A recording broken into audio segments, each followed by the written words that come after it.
CH51 जलन हो रही है। ये सुन RK ने उसे असमंजस में देखा। उसे समझ नहीं आ रहा था देवा क्या बोल रहा है, इसलिए उसने रूडली कहा, तू कहना क्या चाहता है और किसकी बात कर रहा है। इस पर देवा ने कहा, बात तो मैं तेरी कर रहा हूँ और कहना मैं ये चाहता हूँ कि तुझे तेरी जाना से सच्चा प्यार हो गया है। कोट RK ने उसकी बात से चिढ़कर कहा, क्या बकवास कर रहा है, मैं और उससे प्यार करूंगा कभी नहीं। कोट ये कहकर वो उठने लगा तो देवा ने उसका हाथ पकड़ लिया। RK ने उसे घूर कर देखा तो देवा ने मुस्कुराते हुए कहा, अगर तू उससे प्यार नहीं करता तो तू क्यों पूरी रात उसका नाम ले रहा था, उसे याद क्यों कर रहा था। ये सुनते ही RK के चेहरे का भाव बदल गया और वो उसे घूर कर देखने लगा।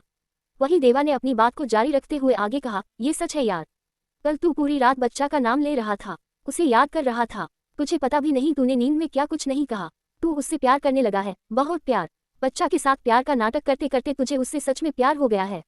You are in love with her. कोट दवा के आखिरी शब्दों ने RK को अंदर तक हिला दिया था।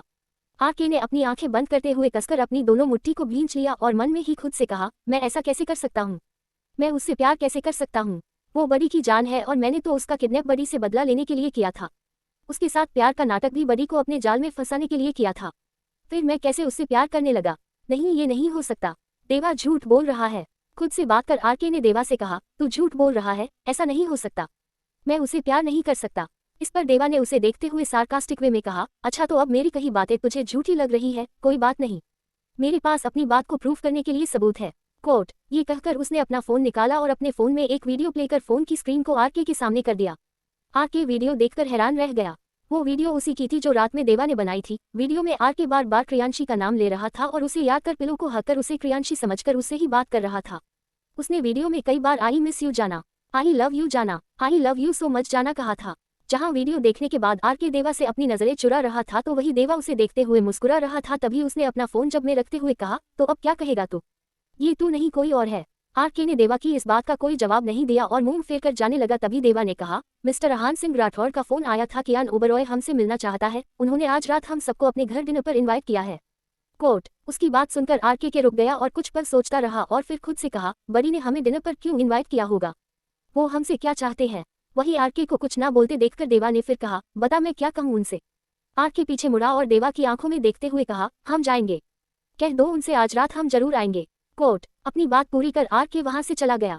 वहीं देवा ने उसे जाते हुए देखकर तिरछा मुस्कुराते हुए कहा, देखता हूं तू आज बच्चा का सामना कैसे करता है। वहीं दूसरी तरफ विला में RK की आने की खबर कियान ने सुहानी को दे दी थी। जब से उसे पता चला था RK आ रहा है, उससे मिलने के लिए सुहानी एक्साइट हो गई थी। आज वो किचन में खड़ी होकर सारा खाना खुद ही बना रही थी। समीरा जो अपने लिए कॉफी बनाने किचन में आई थी, सुहानी को इतने सवेरे सवेरे किचन में काम करते देखकर उसने कहा, कहूँ ये टाइम तो ना लंच का है ना डिनर का, फिर इस टाइम तू किसके लिए खाना बना रही है। उसकी बात पर सुहानी ने स्माइल करते हुए कहा, दी आपको याद है मैंने आपको कर्म के बारे में बताया था, वो छोटा बच्चा जब मैं पापा के साथ कानपुर गई थी तब मैं उससे मिली थी, बहुत प्यारा बच्चा है वो, आज इतने सालों बाद मैं उससे फिर मिलूंगी, इसलिए मैं उसकी पसंद का सारा खाना अपने हाथों से बना रही हूँ।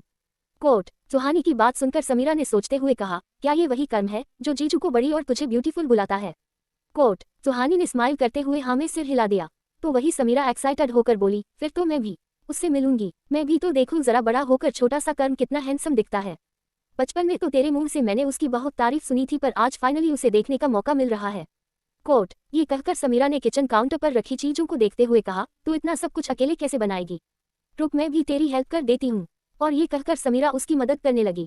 वो दोनों ही मिलकर RK देवा और अर्चित के लिए खाना बना रही थी।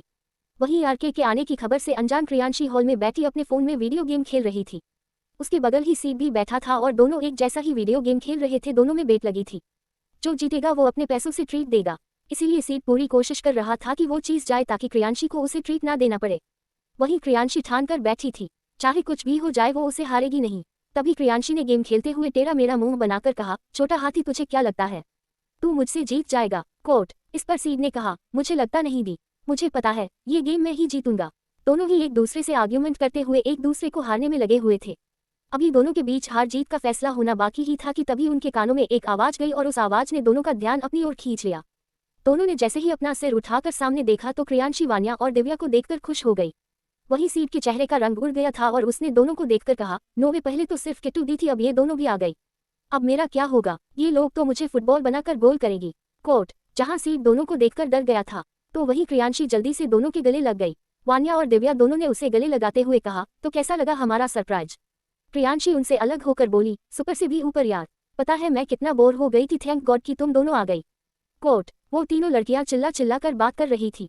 उनके मचाए शोर ने विला में मौजूद सभी लोगों का ध्यान उनकी खींच लिया था। सुहानी और समीरा दोनों किचन से निकलकर हॉल में आ गई तो वहीं कियान और अहान भी स्टडी रूम से निकलकर हॉल में आ गए। वो सभी दिव्या और वानिया को देखकर खुश थे। वानिया और दिव्या जल्दी से समीरा और सुहानी दोनों के गले लगते हुए बोली, मामी ji I miss you so much. Quote, Samira और सुहानी दोनों ने उनके सिर पर प्यार से हाथ फिराया और उनका वेलकम किया। जब उनकी नज़र कियान और आहान पर गई तो वो दोनों उनके पास आकर बारी बारी उनके गले लगते हुए उन्हें विश किया।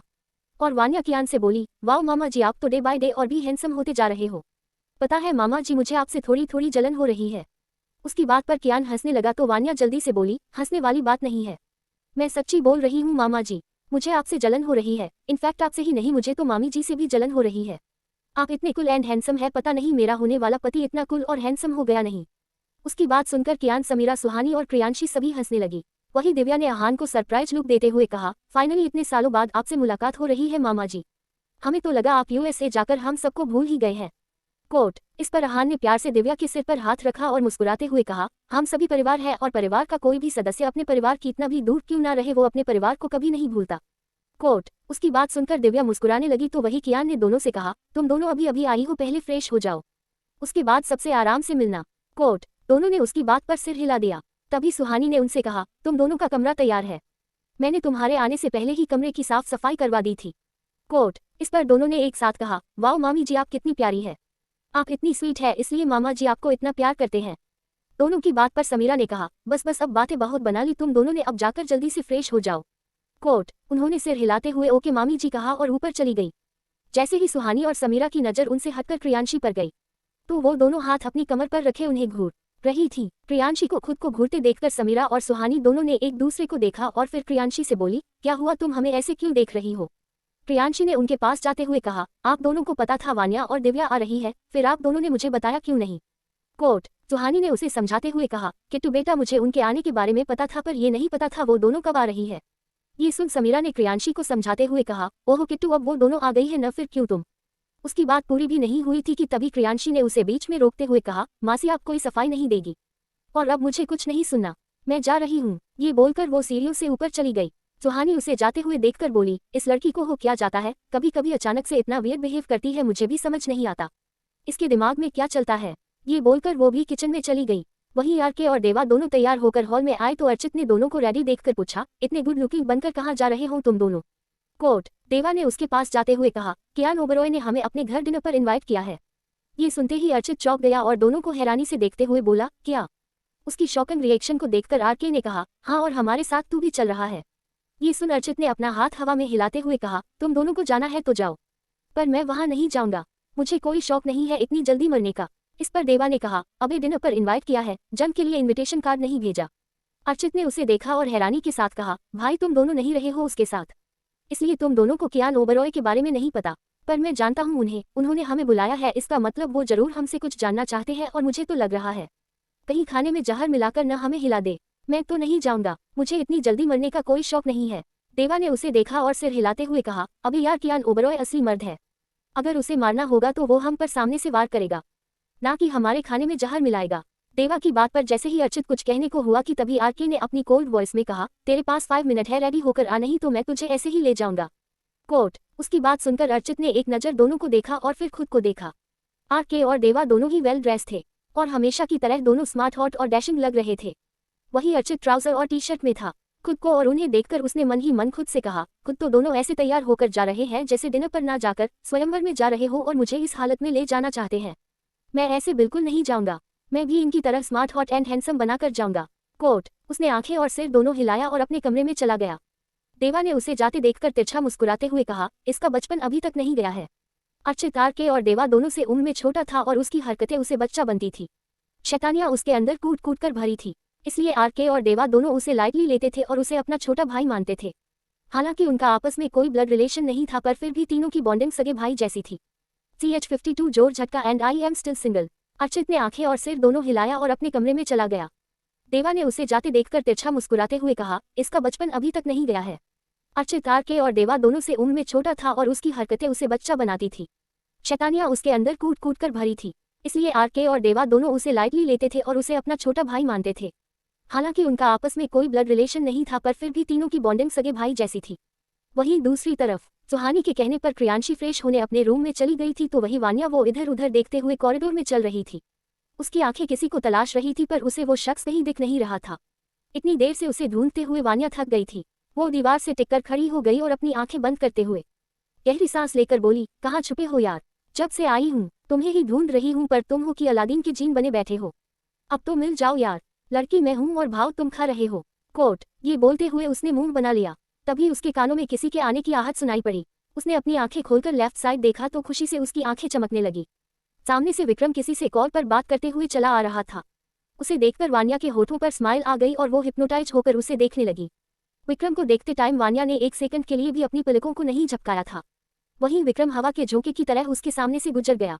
उसने एक नज़र भी वान्या की तरफ नहीं देखा, पर वान्या उसे देखने में इतना खो गई थी कि किसी सम्मोहन व्यक्ति की तरह वो उसे देखते हुए उसके पीछे पीछे चलने लगी। कुछ कदम आगे जाकर विक्रम रुक गया और खड़ा होकर कॉल पर बात करने लगा। तभी वान्या अचानक उसके रुकने से उससे टकरा गई।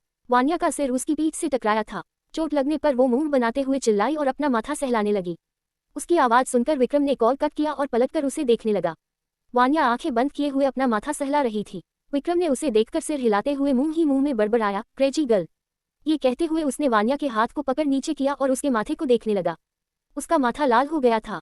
विक्रम ने अपना रुमाल निकाला और उसके माथे पर रुमाल रखकर धीरे धीरे उसके माथे को दबाने लगा। उसकी नज़रें वान्या की चोट पर थी, तो वही वान्या ने उसकी छुअन को महसूस करते ही अपनी आंखें खोली और मुस्कुराती आंखों से उसे देखने लगी। तभी वो उसे देखते हुए मन में ही खुद से बोली, हमेशा की तरह आज भी उतने ही हैंडसम और हॉट लग रहे हो तुम। वो अभी भी विक्रम को देखने में खोई हुई थी कि तभी विक्रम ने उससे दूर होकर कहा, देखकर चला करो, अभी थोड़ी लगी है पर ज्यादा भी लग सकती थी। कोट उसकी बात पर वान्या शर्माते हुए खुद से बोली, जब तुम सामने हो तो मैं किसी और को क्यों देखूं? विक्रम ने उसके बड़बड़ाते होठों को देखकर कहा, कुछ कहा तुमने? वान्या ने जल्दी से सिर हिलाते हुए कहा, नहीं तो कुछ सुना आपने? इस पर विक्रम ने भी सिर हिला दिया और जाने लगा। उसे जाते देखकर वान्या उसे रोकते हुए जल्दी से बोली, 1 मिनट, मुझे आपसे कुछ पूछना था। ये सुनते ही विक्रम रुक गया और पलटकर उसे सवालिया नजरों से देखने लगा। वान्या जल्दी से उसके पास गई और अपना हाथ आगे कर उसे 2 उंगली दिखाते हुए बोली, इसमें से कोई एक सिलेक्ट करो। विक्रम ने उसके हाथ को देखा और फिर उसे देखकर कहा, ये क्या है? वान्या जल्दी से बोली, ओहो सवाल नहीं, कितने सवाल करते हैं आप, मैंने जो कहा है वो करिए ना। कोट ये बोल वो खुद से ही मन में बोली, अगर आपने राइट वाली उंगली चूज की तो इसका मतलब मिस्टर विक्रम तुम अभी भी सिंगल हो, और अगर तुमने लेफ्ट वाली उंगली चूज की तो इसका मतलब तुमने मेरी सौतन ढूंढ ली है। कोट उसकी बात पर विक्रम ने सिर हिलाया और उसकी राइट वाली उंगली को पकड़ लिया। ये देखकर वान्या खुशी से उछल पड़ी और एक्साइटमेंट में वो विक्रम के गले लग गई। अचानक उसके गले लगने से विक्रम हैरान रह गया। उसे अपनी बॉडी में बिजली का झटका जैसा महसूस हुआ और उसका दिल जोरों से धड़कने लगा। वो किसी स्टैचू की तरह खड़ा रहा। उसे देखकर ऐसा लग रहा था जैसे उसके दिमाग ने काम करना बंद कर दिया हो। ये पहली बार था जब कोई लड़की उसके इतने करीब गई थी। वही वान्या उसे गले लगाकर खुश हो रही थी, पर जैसे ही उसे एहसास हुआ कि उसने एक्साइटमेंट में विक्रम को हक कर लिया है तो उसकी स्माइल पल भर में गायब हो गई। उसने अपनी आंखें बंद कर खुद से कहा, वान्या ये क्या किया तूने? पता नहीं अब वो तेरे बारे में क्या सोच रहा होगा। कोट ये बोलते हुए उसने मुंह बना लिया। वो धीरे से उससे अलग हुई और विक्रम से अपनी नजर चुराते हुए बोली, सॉरी। विक्रम ने सिर हिलाते हुए कहा, इट्स ओके। कोट ये कहकर वो जाने लगा, पर तभी 2 कदम आगे जाकर वो रुक गया और मुड़कर वान्या को देखते हुए कहा, तुम्हारा बॉयफ्रेंड अब कैसा है? वान्या जो अभी भी सिर झुकाए खड़ी थी, उसने विक्रम के इस सवाल पर चौंक कर उसे देखा और जल्दी से उसके पास आते भी बोली, बॉयफ्रेंड? विक्रम ने कहा, हाँ बॉयफ्रेंड। तुम्हारा बॉयफ्रेंड अब कैसा है? वान्या जल्दी से बोली, 1 सेकंड, आपको कोई गलतफहमी हुई है, मेरा कोई बॉयफ्रेंड नहीं है। कोट इस पर विक्रम ने उसे देखते हुए कहा, झूठ मत बोलो वान्या, किट्टू ने मुझे तुम्हारे बारे में बताया है और तुम्हारे बॉयफ्रेंड के बारे में भी। कोट ये सुनते ही वान्या की आंखें बड़ी हो गई और वो विक्रम को हैरानी से देखते हुए बोली, उसने कहा और आपने उसकी बात को सच मान लिया? विक्रम ने कहा, हाँ। ये सुन वान्या गुस्से में अपनी मुट्ठी को कसकर बंद करते हुए दांत पीसकर बोली, आप उसकी बात को सच कैसे मान सकते हैं? उसने झूठ कहा है आपसे। मेरा कोई बॉयफ्रेंड नहीं है, समझे आप? I am still single. मैं आपको बहुत समझदार समझती थी विक्रम जी, पर आप तो। कोट ये कहकर उसने अपनी बात को अधूरा ही छोड़ दिया और पैर पटक कर चली गई। वही विक्रम ने उसे जाते हुए देखकर खुद से कहा, ये कहना क्या चाहती थी? मैंने क्या किया? मुझसे जो कहा गया मैंने उसे ही सच माना, इसमें मेरी क्या गलती? ये लड़की भी ना पूरी पागल है। ये कहकर विक्रम सिर झटक कर चला गया। वही वान्या सीधा प्रियांशी के रूम में आई। प्रियांशी बेड पर बैठी अपना फोन यूज कर रही थी। तभी वान्या उसे तीखी नजरों से देखते हुए चिल्ला कर बोली, किट्टू की बच्ची, मैं तुझे नहीं छोड़ूंगी। तूने मेरा घर बसने से पहले ही उजाड़ दिया। कोट उसकी बात सुनकर जैसे ही प्रियांशी ने उसकी तरफ देखा तो उसे इतने गुस्से में देखकर वो बोली, क्या हुआ वान्या, तो इतना गुस्सा क्यों कर रही है? वान्या उसके पास जाते हुए बोली, मैं गुस्सा क्यों कर रही हूँ? रुक अभी बताती हूँ। ये बोल वो इधर उधर उसे मारने के लिए ढूंढने लगी। उसकी नज़र काउच पर पड़े कुशन पर गई और वो उसे उठाकर प्रियांशी के ऊपर फेंकते हुए बोली, तूने विक्रम से ये क्यों कहा कि मेरा कोई बॉयफ्रेंड है? प्रियांशी जल्दी से नीचे झुक गई और कुशन उसके सिर के ऊपर से निकल गया। तभी वो उसकी बात का जवाब देते हुए बोली, मैंने विक्रम से कुछ नहीं कहा। कोट। वान्या उसके सामने जाकर खड़ी हो गई और दोनों हाथ अपनी कमर पर रखकर उसे घूरते हुए बोली, मैं अभी अभी विक्रम से मिलकर आ रही हूँ और उसने मुझे मेरे बॉयफ्रेंड के बारे में पूछा। उसने मुझसे कहा कि मेरा एक बॉयफ्रेंड है और ये बात तूने उसे बताई है। किट्टू की बच्ची, मैं तुझे नहीं छोड़ूंगी। ये कहते हुए वो उसे मारने को हुई तो प्रियांशी उसे बचते हुए बोली, ट्रस्ट में यार, मैंने उसे कुछ नहीं कहा, वो विक्रम पागल हो गया है इसलिए कुछ भी बोलता है। कोट। ये सुन वान्या ने उस पर गुस्सा करते हुए कहा, तुझे जो भी कहना है मुझसे कह, उससे कुछ मत बोल, वो एक इंटेलिजेंट आदमी है और तू उसे पागल बोल रही है। कोट। तो और क्या बोलूं, वो कोई भी कहानी तुझे सुनाकर मेरा नाम ले रहा है। कोट। प्रियांशी की बात सुनकर वान्या गुस्से में मुंह फुलाकर बैठ गई। उसे ऐसे बैठे देखकर वो भी उसके बगल बैठे हुए बोली, अच्छा मुझे पूरी बात बता, क्या कहा उस विक्रम ने तुझसे? उसके पूछने पर वान्या ने उसे पूरी बात बताई और फिर रोते हुए बोली, वो सोचता है मेरा एक बॉयफ्रेंड है। कोट। ये बोल वो प्रियांशी की तरफ देख आगे बोली, किट्टू की बच्ची, तू हर बात भूल जाती है। पक्का तूने ही उससे ये सब कहा होगा और बाद में कहकर भूल गई होगी। कोट। उसे खुद पर गुस्सा करते देखा प्रियांशी धीरे से बोली, अगर ऐसा है तो सॉरी यार, पर तू टेंशन मत ले, मैं उससे कह दूंगी। मैंने जो भी कहा था वो सब झूठ है, तेरा कोई बॉयफ्रेंड नहीं है, तू सिंगल। कोट। ये बोल वो सोचते हुए आगे बोली, पर मैं उसे एक्सप्लेनेशन दूं क्यों? उसे जो भी समझना है समझने दे, उससे हमें क्या? बोलते हुए प्रियांशी ने अपना कंधा उचका दिया। वहीं वान्या ये सुन मुंह बनाते हुए बोली, तेरा कुछ नहीं हो सकता किट्टू, तुझे मैंने बताया था ना, I like him and I also love him. उसकी बात प्रियांशी मुंह बनाकर बोली, तुझे प्यार करने के लिए वो खड़ूस सरू ही मिला था। कोट। इस पर वान्या ने उसे उंगली दिखाते हुए कहा, उसे कुछ मत बोल। उसकी बात पर प्रियांशी कुछ कहती उससे पहले ही वहां दिव्या आ गई और वान्या को अभी भी उन्हीं कपड़ों में देखकर बोली, तू अभी तक फ्रेश नहीं हुई? मामी जी कह रही थी घर में कोई गेस्ट आने वाला है, जाकर जल्दी से फ्रेश हो जा। कोट। कैस्ट। प्रियांशी और वान्या दोनों ने एक साथ कहा और एक दूसरे को देखने लगी। तभी दिव्या भी प्रियांशी को देखने लगी। प्रियांशी ने दोनों को खुद को देखते देखकर पूछा, तुम दोनों मुझे ऐसे क्यों देख रही हूँ? उसके पूछने पर दिव्या और वान्या दोनों एक साथ कहा, गेस्ट तेरे घर में आ रहे हैं तो तुझे तो पता होगा कौन आ रहा है, चल अब जल्दी से बात, कौन आ रहा है? बोलते हुए वान्या और दिव्या दोनों ने अपनी आई ब्रो उचकाए। तभी प्रियांशी उठते हुए बोली, मुझे नहीं पता कौन आ रहा है, मम्मा ने मुझे इस बारे में कुछ नहीं बताया। कोट। उसकी बात सुनकर दिव्या आराम से बेड पर बैठते हुए बोली, अगर मामी जी ने तुझे गेस्ट के बारे में बताया भी होगा तो तू कौन सा याद रखने वाली है, भूल गई होगी। कोट। ये सुन प्रियांशी को गुस्सा आ गया और उसने कुशन से दिव्या को मारा और फिर वो तीनों ही एक दूसरे के साथ कुशन वाली फाइट करने लगी। जहां प्रियांशी दिव्या और वान्या के साथ मस्ती कर रही थी तो वहीं तीन हैंडसम हंक विला में एंट्री ले चुके थे। कियान एक प्रीशियस स्माइल के साथ उनका वेलकम किया। सुहानी ने जब आरके को देखा तो उसकी पुरानी यादें ताज़ा हो गई। उसकी आंखों के सामने 5 साल के कर्म की फोटो आ गई और वो अभी आरके के अंदर उसी कर्म को देखने लगी। आरके को देखते हुए उसकी आंखें झिलमिला गई। तभी उसने प्यार और बेहद ममता के साथ आरके के गाल पर अपना एक हाथ रखा और उसे देखते हुए बोली, बहुत बड़े हो गए हो तुम। आरके ने पलकें झुकाते हुए धीरे से मुस्कुरा दिया और मन में ही खुद से बोला, ब्यूटीफुल, आप आज भी उतनी ब्यूटीफुल है। आगे क्या मोड़ लेगी ये कहानी जानने के लिए अगले चैप्टर का इंतजार करें। एंड प्रियांशी और आरके से मिलने के लिए मेरे व्हाट्सएप चैनल को ज्वाइन करें। CH53 R K KIST Priyanshi. R K को देखते हुए सुहानी की आंखें झिलमिला गई। तभी उसने प्यार और बेहद ममता के साथ आरके के गाल पर अपना एक हाथ रखा और उसे देखते हुए बोली, बहुत बड़े हो गए हो तुम। आरके ने पलकें झुकाते हुए धीरे से मुस्कुरा दिया और मन में ही खुद से बोला, ब्यूटीफुल, आप आज भी उतनी ही ब्यूटीफुल है। तभी समीरा ने आरके को देखकर कहा, तो तुम हो कर्म, बहुत सुना था कुहू से तुम्हारे बारे में, आज तुम्हें देख भी लिया। कोट। समीरा की बात सुनकर आरके धीरे से मुस्कुरा दिया। तभी सुहानी ने उन्हें इनवाइट करते हुए कहा, तुम सब खड़े क्यों हो, बैठो बेटा। उसके कहने पर आरके सोफे पर बैठ गया। वहीं अर्चित जो अभी भी डरा हुआ था उसने देवा के कान में धीरे से कहा, देख अभी भी हमारे पास टाइम है, हम यहीं से वापस चलते हैं वरना वे मौत मारे जाएंगे। देवा ने उसकी बात सुनकर उसे घूर कर देखा तो अर्चित जल्दी से चुप हो गया और आरके के बगल बैठ गया। देवा भी उसके बगल बैठ गया। वो तीनों एक ही सोफे पर बैठे थे और उनके सामने कियान और अहान बैठे थे। विक्रम दोनों के पीछे खड़ा था। उसकी नजरें अर्चित को घूर रही थी। जैसे ही अर्चित की नजरें उससे मिली उसने विक्रम को खुद को घूरते देखकर जल्दी से अपनी नजरें फेर ली और मन में कहा, ये साला अभी भी मुझसे गुस्सा है। कियान ध्यान से आरके को देख रहा था, आरके भी उसे ही देख रहा था। तभी उसने कियान को देखते हुए मन में कहा, अब बता भी दीजिए बड़ी, आपने मुझे यहाँ क्यों बुलाया है? कियान ने भी उसे देखते हुए मन में कहा, इतनी भी जल्दी क्या है, कर यहाँ आ गए हो तो पता चल ही जाएगा।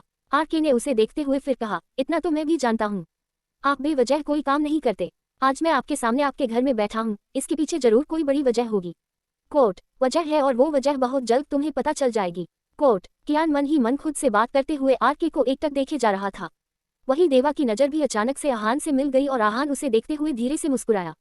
उसकी मुस्कुराहट को देखकर देवा ने मन में ही खुद से कहा, ये मिस्टर राठौर मुझे देखकर इतनी स्माइल क्यों कर रहे हैं? कहीं अर्चित सच तो नहीं कह रहा था, कहीं सच में तो आज हमारा आखिरी दिन नहीं। कोट वही आहान ने देवा को देखते हुए खुद से कहा, इतनी भी जल्दी क्या है सब जानने की? अभी तो शुरुआत हुई है, आगे आगे देखो होता है क्या। एक दूसरे को देखते हुए मन ही मन वो सभी बातें कर रहे थे। उनके बीच एक अजीब सी शांति फैली हुई थी। तभी उस शांति को भंग करते हुए समीरा सबके लिए सॉफ्ट ड्रिंक ले आई और वो सभी को ड्रिंक देने लगी। जब वो देवा के पास गई तो देवा उसे देखकर धीरे से मुस्कुराया। उसकी मुस्कान समीरा के होठों पर भी मुस्कान ले आई थी। उसने देवा को ट्रे में से एक सॉफ्ट ड्रिंक का ग्लास उठाकर दिया तो देवा ने ड्रिंक लेने से मना कर दिया। ये देखकर समीरा ने प्यार से कहा, ले लो बेटा, ये ड्रिंक मैंने अपने हाथों से बनाया है, ये फ्रेश भी और तुम सब यंग हो, इसलिए ये ड्रिंक तुम्हारी सेहत के लिए अच्छी भी है। कोट समीरा के इंसिस्ट करने पर देवा उसे मना नहीं कर पाया और धीरे से स्माइल करते हुए उसने ट्रे में से गिलास उठा लिया। आके अर्चित और देवा तीनों ही अपने हाथ में सॉफ्ट ड्रिंक का गिलास लिए बैठे थे, पर वो तीनों ही उसे पी नहीं रहे थे। ये देखकर आहान ने उनसे कहा, अरे इतना क्या सोच रहे हो, एक ड्रिंक की तो है, पी लो, इसमें हमने जहर नहीं मिलाया। उसकी बात सुनकर अर्चित जो ड्रिंक पीने लगा था, अचानक ही जहर वाली बात सुनकर उसके मुंह से ड्रिंक बाहर आ गई और उसके अगल बगल बैठे आके और देवा पर ड्रिंक की छींटे चली गई। दोनों ने उसे घूर कर देखा तो और अर्चित ने जल्दी से मुंह बनाते हुए दोनों से सॉरी कहा। वही आहान सार्कास्टिकली उन्हें देखते हुए स्माइल करने लगा। मुस्कुरा तो विक्रम भी रहा था और फिर अर्चित को देखते हुए उसने कहा, तेरे साथ ऐसा ही होना चाहिए, धोखेबाज लोगों को साथ ऐसा ही करना चाहिए, उनकी ड्रिंक में जहर मिलाकर पिला देना चाहिए। मेरा तो मन चाहता है इस ड्रिंक में सचमुच का तुझे जहर मिलाकर पिला दूं। कोट वही कियान अभी भी एक्सप्रेशंस चेहरे के साथ सभी को देख रहा था। तभी उसने आर के देवा और अर्चित से कहा, वॉशरूम उस तरफ है। ये सुनते ही वो तीनों समझ गए कियान उन्हें क्लीन होने के लिए कह रहा है। अर्चित ने सिर हिलाते हुए ओके कहा और सबसे पहले उठकर चला गया। उसके पीछे पीछे देवा भी उठकर चला गया। आर के कियान को देखते हुए उठा और धीरे से सिर हिलाते हुए जाने लगा। उसके कदम स्लो थे, वो धीरे धीरे इधर उधर देखते हुए चल रहा था। उसे देखकर ऐसा लग रहा था जैसे उसकी आंखें किसी को तलाश रही हो। वही कियान की नजरें उसी पर थी, वो बड़े ध्यान से उसे देख रहा था और उसे देखते हुए अचानक ही वो मुस्कुराने लगा, जैसे वो समझ गया हो आर के किसे ढूंढ रहा है। तभी आर के मौका पाकर वॉशरूम जाने की जगह वो सीढ़ियों से ऊपर आ गया। वो अभी भी क्रियांशी को ढूंढते हुए चल रहा था कि तभी अचानक किसी से टकरा गया। उसने सामने देखा तो कोई नहीं था। उसने थोड़ा नीचे देखा तो सीड अपना माथा सहला रहा था। तभी उसने आर के से कहा, अंधे हो क्या, देखकर नहीं चल सकते? कोट सीड आंखें बंद किए अभी भी अपना माथा सहला रहा था और आर के को सर्वेंट समझकर बोल रहा था। पर जैसे ही उसने अपनी आंखें खोलकर सामने देखा तो आर के उसे घूर कर देख रहा था। अपने सामने एक अनजान चेहरे को देखकर सीड ने कहा, तुम कौन हो? आर के ने उसके सवाल को इग्नोर कर पूछा, पहले बताओ तुम कौन हो? इस पर सीड ने कहा, ओ हेलो, मेरे घर में आकर मुझसे ही पूछ रहे हो मैं कौन हूँ? उसकी बात सुनकर आर के को समझने में देर नहीं लगी कि वो सीड है, क्रियांशी का छोटा भाई।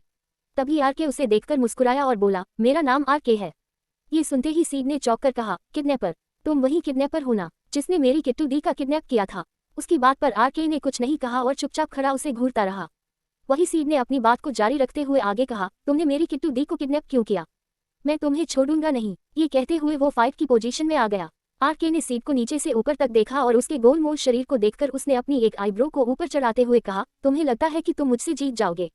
कोट आर के की इस बात पर सीड ने अपने ही अंदाज में कहा, मैं WWE देखता हूँ, मुझे फाइट करनी आती है, तुम्हें तो मैं चुटकियों में धूल चटा सकता हूँ।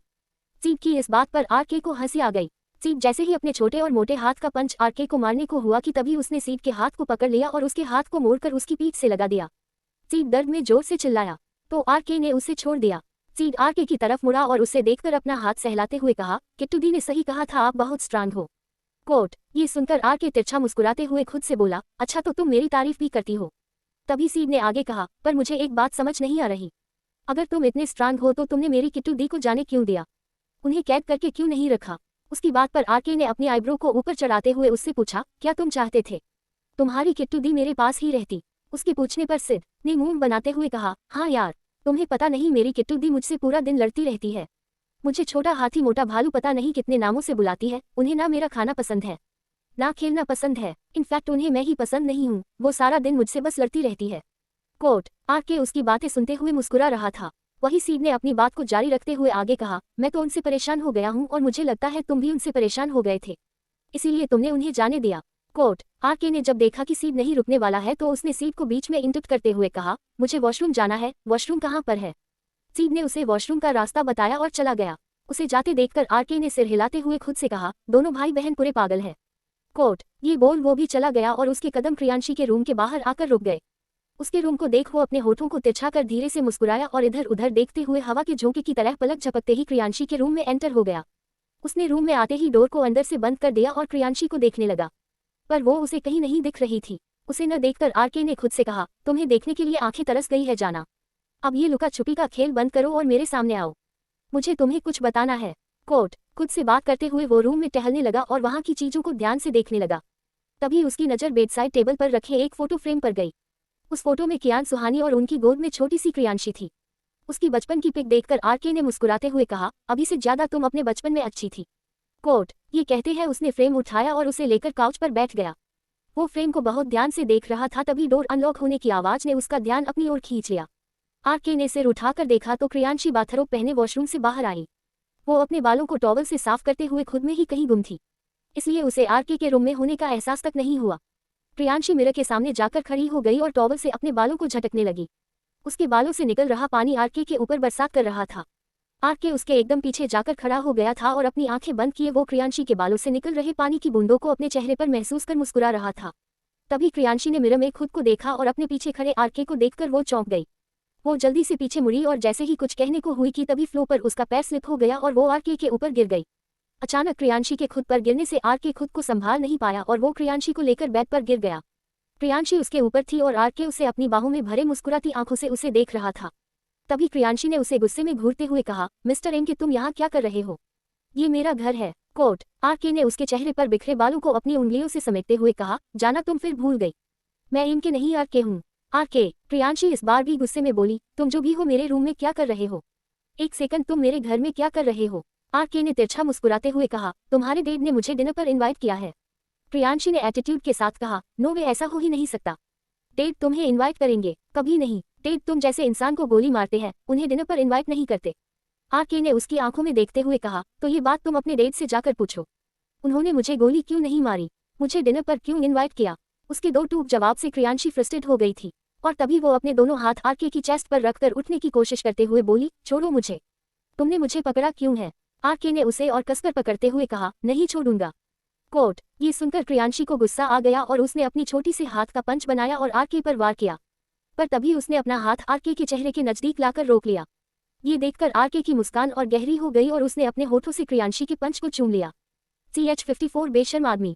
उसके दो टूक जवाब से क्रियांशी फ्रस्ट्रेट हो गई थी और तभी वो अपने दोनों हाथ आरके की चेस्ट पर रखकर उठने की कोशिश करते हुए बोली, छोड़ो मुझे, तुमने मुझे पकड़ा क्यों है? आरके ने उसे और कसकर पकड़ते हुए कहा, नहीं छोड़ूंगा। कोट ये सुनकर क्रियांशी को गुस्सा आ गया और उसने अपनी छोटी से हाथ का पंच बनाया और आरके पर वार किया, पर तभी उसने अपना हाथ आरके के चेहरे के नजदीक लाकर रोक लिया। ये देखकर आरके की मुस्कान और गहरी हो गई और उसने अपने होठों से क्रियांशी के पंच को चूम लिया। क्रियांशी आंखें बड़ी कर उसे देखने लगी। वहीं आरके शरारत से मुस्कुरा रहा था। तभी क्रियांशी ने उस पर गुस्सा करते हुए कहा, हाउ डेयर यू ठाकुर, तुम मुझे किस कैसे कर सकते हो? आरके थोड़ा सा ऊपर उठा और उसके गाल को अपने होठों से छूकर कहा, ऐसे। आरके के इस एक्शन पर क्रियांशी की आंखें और मुंह दोनों खुला रह गया। ये देखकर आरके ने स्माइल करते हुए कहा, जाना मुंह बंद कर लो, मच्छर घुस जाएंगे।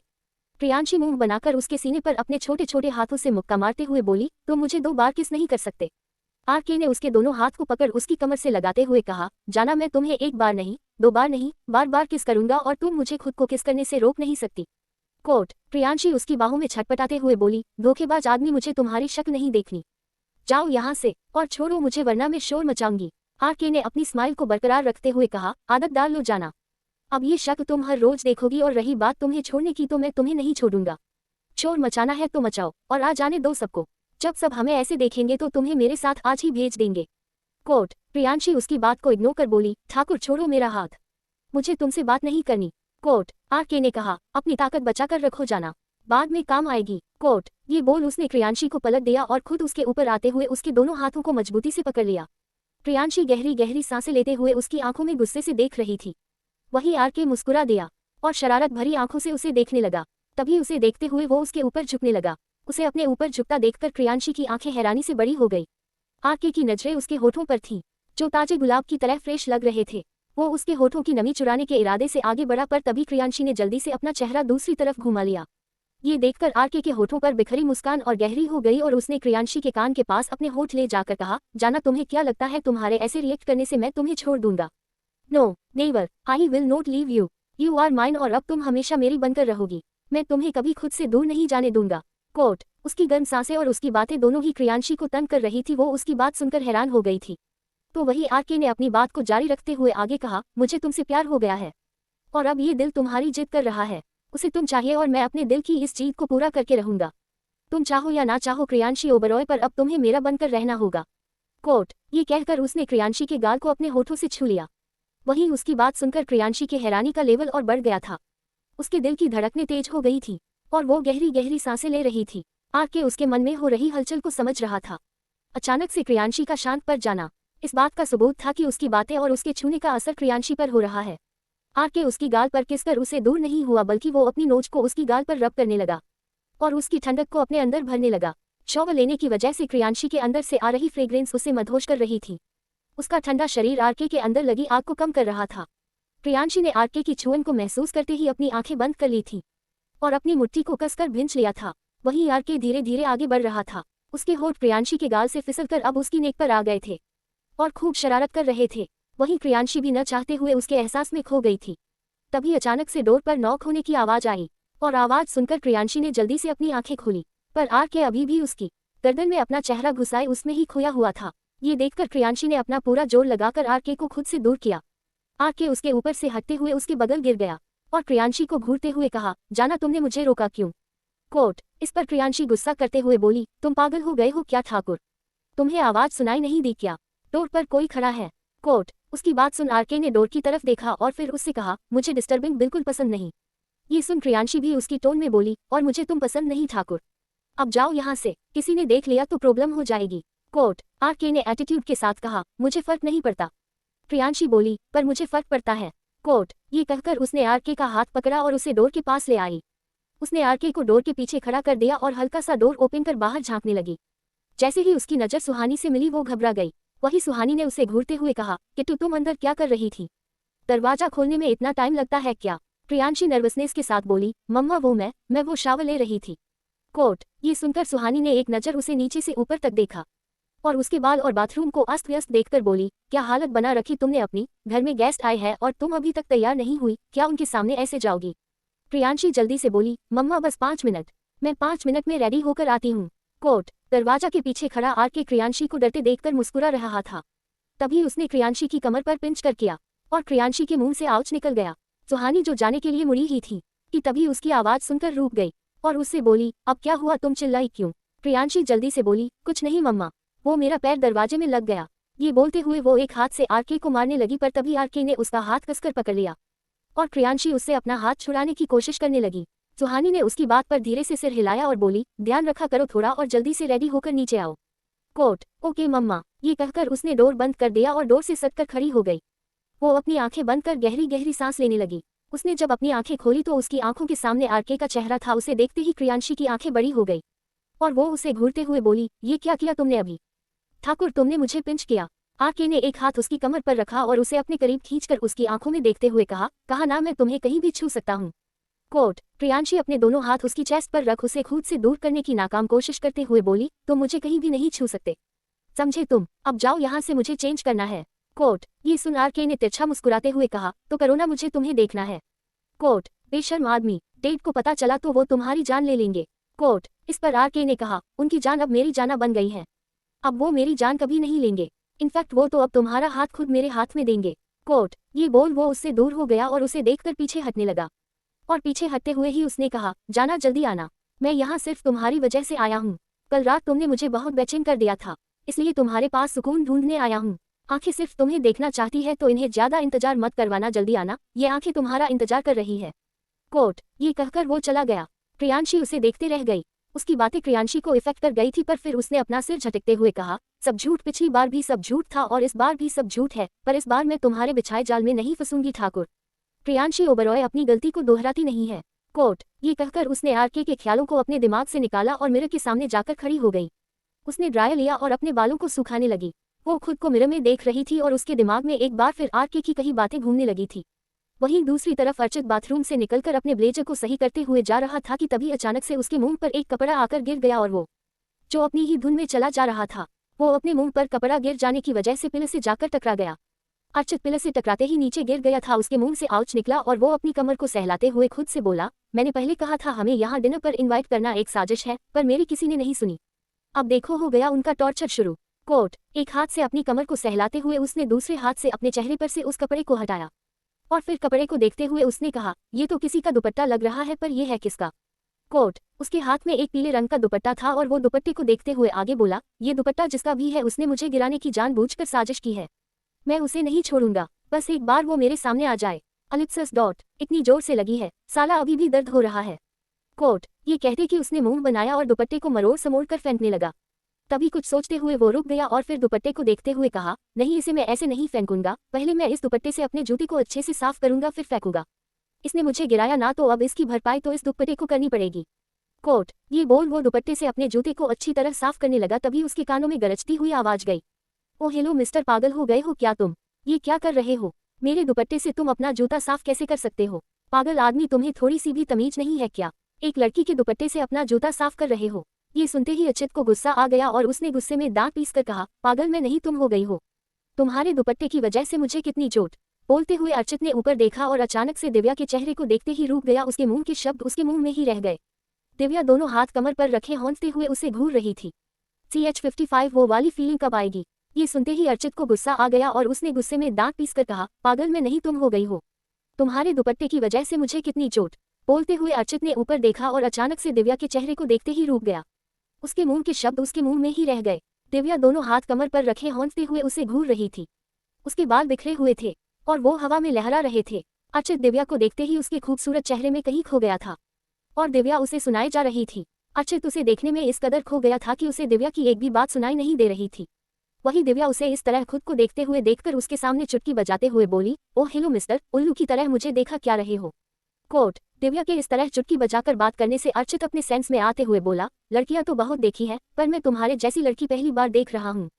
कोट, अर्चित ने ये धीरे से कहा था, इसलिए दिव्या को उसकी बात सुनाई नहीं दी और वो उसके हिलते होठों को देखकर बोली, कुछ कहा तुमने? अर्चित ने खड़े होते हुए कहा, नहीं। क्या तुमने कुछ सुना? दिव्या ने कहा, नहीं। कोट, ये कहकर उसने अर्चित के हाथ से अपना दुपट्टा छीन लिया और अपने दुपट्टे को गंदा देखकर उसकी आंखें और मुंह दोनों ही खुला रह गया। उसने गुस्से में अपनी आंखों को छोटी कर अर्चित को घूरा और नाक फूला कर बोली, पागल आदमी, ये तुमने क्या किया? मेरा इतना अच्छा दुपट्टा तुमने खराब कर दिया। तुम्हारी हिम्मत कैसे हुई मेरे दुपट्टे से अपना जूता साफ करने की? तुम एक नंबर के गधे हो, बेवकूफ हो, बदतमीज हो, नालायक हो, निकम्मे हो। मैं तुम्हारा मुंह नोच लूंगी। जंगली भालू, मैं तुम्हारी जान ले लूंगी। तुमने मेरा इतना अच्छा दुपट्टा खराब कर दिया। दिव्या नॉनस्टॉप बोले जा रही थी। वही अर्चित, जिसने आज से पहले इतनी गालियां कभी नहीं सुनी थी, वो दिव्या के मुंह से खुद के लिए इतनी तारीफ सुनकर हैरानी से उसे देख रहा था। तभी दिव्या को चुप ना होते देखकर अर्चित ने जल्दी से एक हाथ उसके मुंह पर रखा और अचानक से उसे पिलर से सटा दिया। अर्चित के इस एक्शन पर दिव्या हैरानी से अपनी आंखें बड़ी किए उसे देखती रह गई। वहीं अर्चित ने मुस्कुराती आंखों से ऐसे देखते हुए कहा, गुस्से में और भी ज्यादा खूबसूरत लगती हो, कौन हो तुम? तुम्हें मैं इस घर में पहली बार देख रहा हूँ। ये कहकर उसने दिव्या को और ध्यान से देखते हुए आगे कहा, तुम्हारा चेहरा बिल्कुल चांद जैसा सुंदर है। फूलों सी खुशबू तुम्हारे अंदर से आ रही है और तुम्हारी आंखें वो तो हर एक सेकंड में मुझ पर बिजली गिरा रही है। तुम्हें देखकर जो फील हो रहा है, आज से पहले मैंने ऐसा कभी फील नहीं किया। लगता है भगवान ने तुम्हें छुट्टी लेकर बनाया है। तुम्हारा नाम क्या है? अर्चित दिव्या की आंखों में देखते हुए बोले जा रहा था। वही दिव्या उसकी बात सुनकर और हैरान रह गई। वो अपनी पलकों को स्लो मोशन में झपकाते हुए अर्चित को देख रही थी। तभी उसके नाम पूछने पर दिव्या ने उसके पैर पर जोर से मारा तो अर्चित के मुंह से आउच निकल गया और वो दिव्या को छोड़ते हुए उससे दूर हो गया। उसने अपना पैर पकड़ लिया और मुंह बनाकर दिव्या से कहा, मैं तुम्हारी इतनी तारीफ कर रहा हूँ और तुम हो कि मुझे मार रही हो। तुम में मैनर्स नहीं है क्या? ये सुन दिव्या ने कहा, मैनर्स की बात तो तुम ना ही करो बेवकूफ आदमी। तुमने जो अभी अभी मेरे दुपट्टे के साथ किया है, उसे देखकर तुम्हारे मैनर्स पता चलते हैं। तुम एक बेवकूफ पागल आदमी हो जो एक लड़की के दुपट्टे से अपना जूता साफ करता है। ये मत पूछना कि मैं तुम्हें छोड़ दूंगी। तुमने मेरा दुपट्टा खराब किया ना, मैं इसका बदला तुमसे लेकर रहूंगी। अर्चित ने दर्द में मुंह बनाते हुए कहा, तुम्हारी जबान किसी कैची की तरह चलती है। कोट, वही दिव्या ने उसे गुस्से में घूरते हुए कहा, और तुम्हारी हरकतें जंगली बंदर जैसी हैं। कोट, ये बोलकर वो जाने लगी। तभी अर्चित ने उसे जाते हुए देखकर कहा, अरे लड़ाकू बिल्ली, अपना नाम तो बताती जाओ। मैं तुम्हें किस नाम से बुलाऊं? दिव्या उसकी बात सुनकर रुक गई और पीछे मुड़कर अर्चित को अपनी आंखों को छोटा कर घूरते हुए बोली, मैं किसी स्ट्रेंजर को अपना नाम नहीं बताती और तुम जैसे पागल आदमी को तो बिल्कुल नहीं बताऊंगी, बल्कि तुम्हारी शिकायत तो मैं मामा जी से करूंगी। ये सुनकर अर्चित ने उसे देखते हुए कहा, मामा जी? कौन है तुम्हारे मामा जी? दिव्या अपने बालों को झटकते हुए एटीट्यूड के साथ बोली, वही जिसके घर में तुम अभी खड़े हो, कियान ओबरॉय। कियान ओबरॉय का नाम सुनते हैं अर्चित का गला सूख गया और उसका शरीर ठंडा पड़ गया। उसने दिव्या को देखते हुए खुद से ही मन में कहा, क्या यार पहली बार कोई लड़की पसंद आई और वो भी कियान ओबरॉय की भांजी निकली। धोखा देने की वजह से वो तो पहले ही मुझसे नाराज होंगे। कहीं इसने मेरी शिकायत कर दी तो वो मुझे कच्चा ना चबा जाए। कोट खुद से बात कर अर्चित ने दिव्या को देखा, पर तब तक दिव्या वहां से जा चुकी थी। अर्चित ने गुस्से में अपना एक हाथ का पंच बनाकर दीवार पर मारा तो उसके मुंह से आह निकल गई और वो अपना हाथ हिलाकर जल्दी जल्दी अपने हाथ पर फूंक मारने लगा। वही आरके हॉल में वापस आकर ऐसे बैठ गया जैसे कुछ हुआ ही ना हो। उसके चेहरे पर बहुत ही शांत भाव थे। वो कियान की तरह है, एकदम शांत लग रहा था। देवा पहले से ही वहां बैठा था। उसने इधर उधर देखते हुए कहा, अब तो आरके भी आ गया है, पर ये अर्चित का बच्चा कहाँ रह गया? वॉशरूम गया है या शॉवर लेने गया है, जो उसे वापस आने में इतना टाइम लग रहा है? कोट उसके ये बोलते ही अर्चित उसके बगल आकर बैठ गया तो देवा ने उसे तिरछी नजर से देखते हुए धीमी आवाज में कहा, कहाँ रह गया था? कितना टाइम लगा दिया आने में? अर्चित ने कहा, रास्ते में एक फूल मिल गया था, बस उसकी ही खुशबू ले रहा था। कोट ये सुनते ही देवा ने उसे घूर कर देखा और दांत पीसकर बोला, तू सुधरेगा नहीं ना? तुझे पता भी है हम किसके घर में है और तू यहाँ भी शुरू हो गया। इस पर अर्चित ने कहा, मैं क्या करता, वो फूल खुद आकर मुझसे टकरा गया था। वो फूल बहुत खूबसूरत और अनोखा था, जैसा तूने उस दिन कहा था बिल्कुल वैसा ही। मुझे वो फूल बहुत पसंद आ गया है, पर उसे मैं पसंद नहीं हूँ।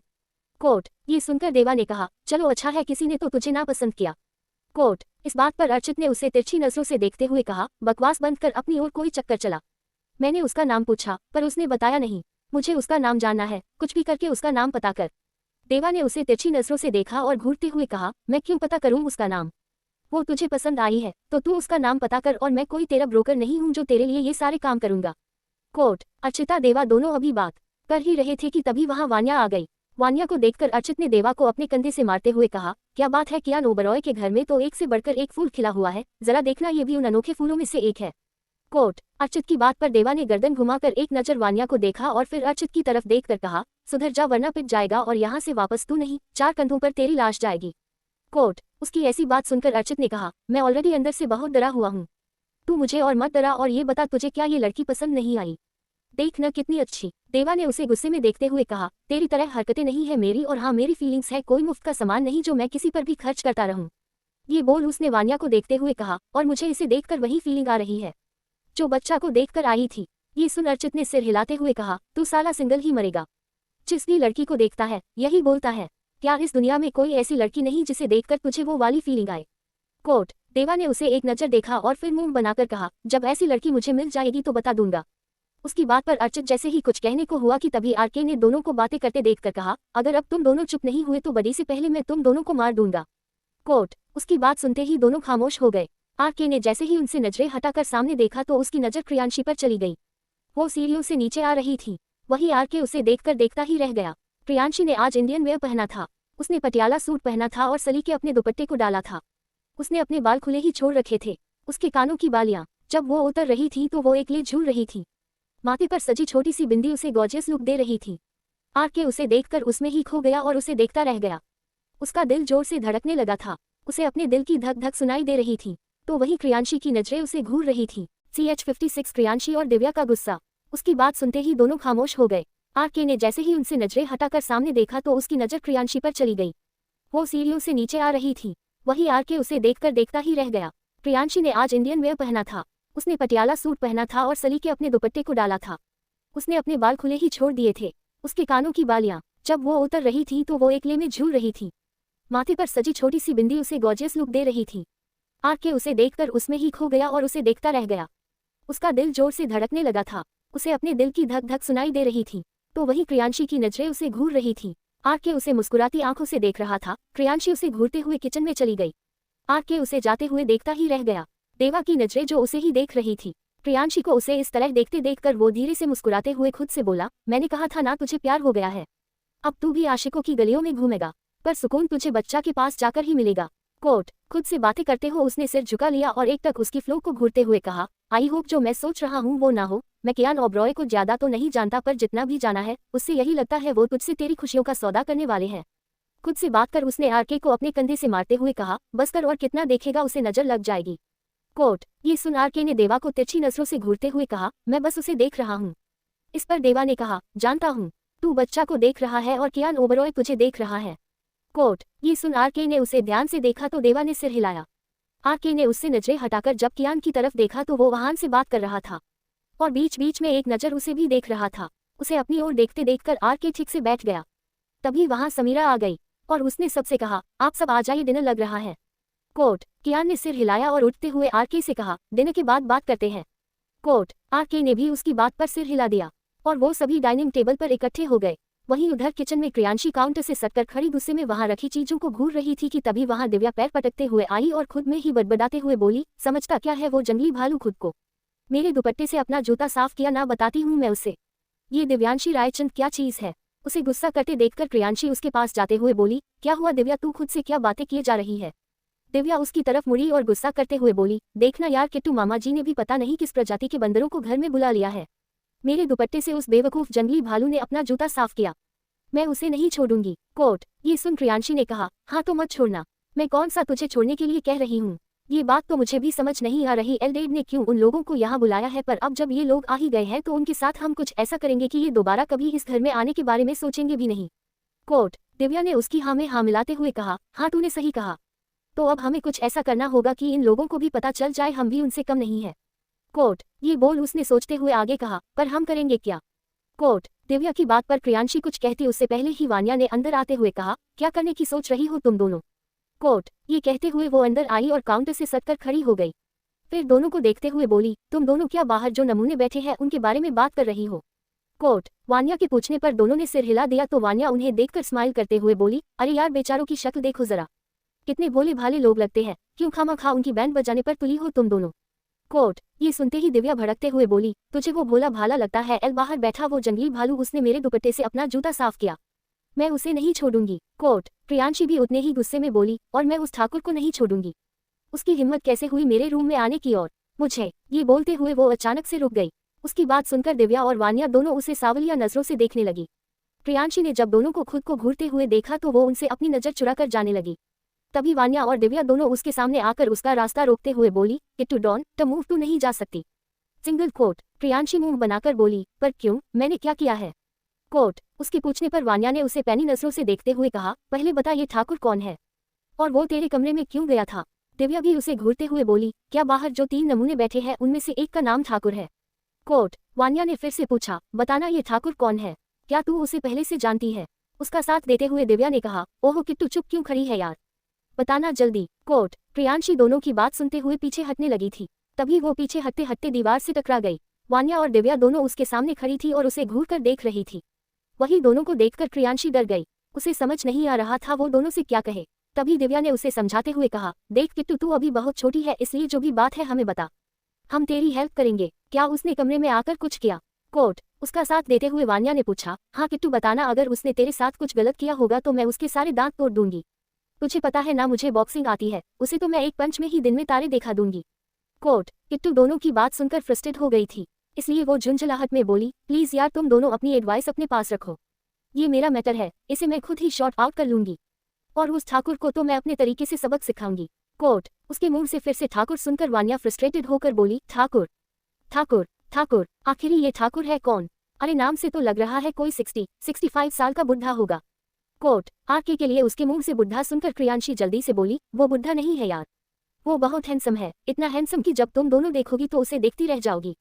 उसके 8 पैक एब्स है, उसकी मस्कुलर चेस्ट है, वो बहुत स्ट्रांग है, उसकी बॉडी स्टोन मेड लगती है, जब तुम लोग उसके एब्स देखोगी तो तुम्हारा भी उन्हें छूने का मन करेगा।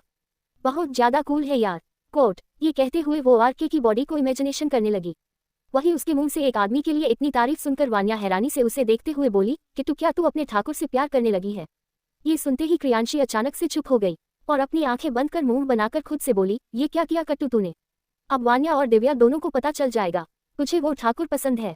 कोट। वही उसे चुप देखकर दिव्या ने उसे अपनी तरफ घुमाया और उसे देखते हुए बोली, किट्टू जो भी बात है सच सच बता, ये ठाकुर कौन है और तू इतनी अच्छी तरह उसे कैसे जानती है? प्रियांशी ने दोनों को देखा और बोली, बताना पड़ेगा।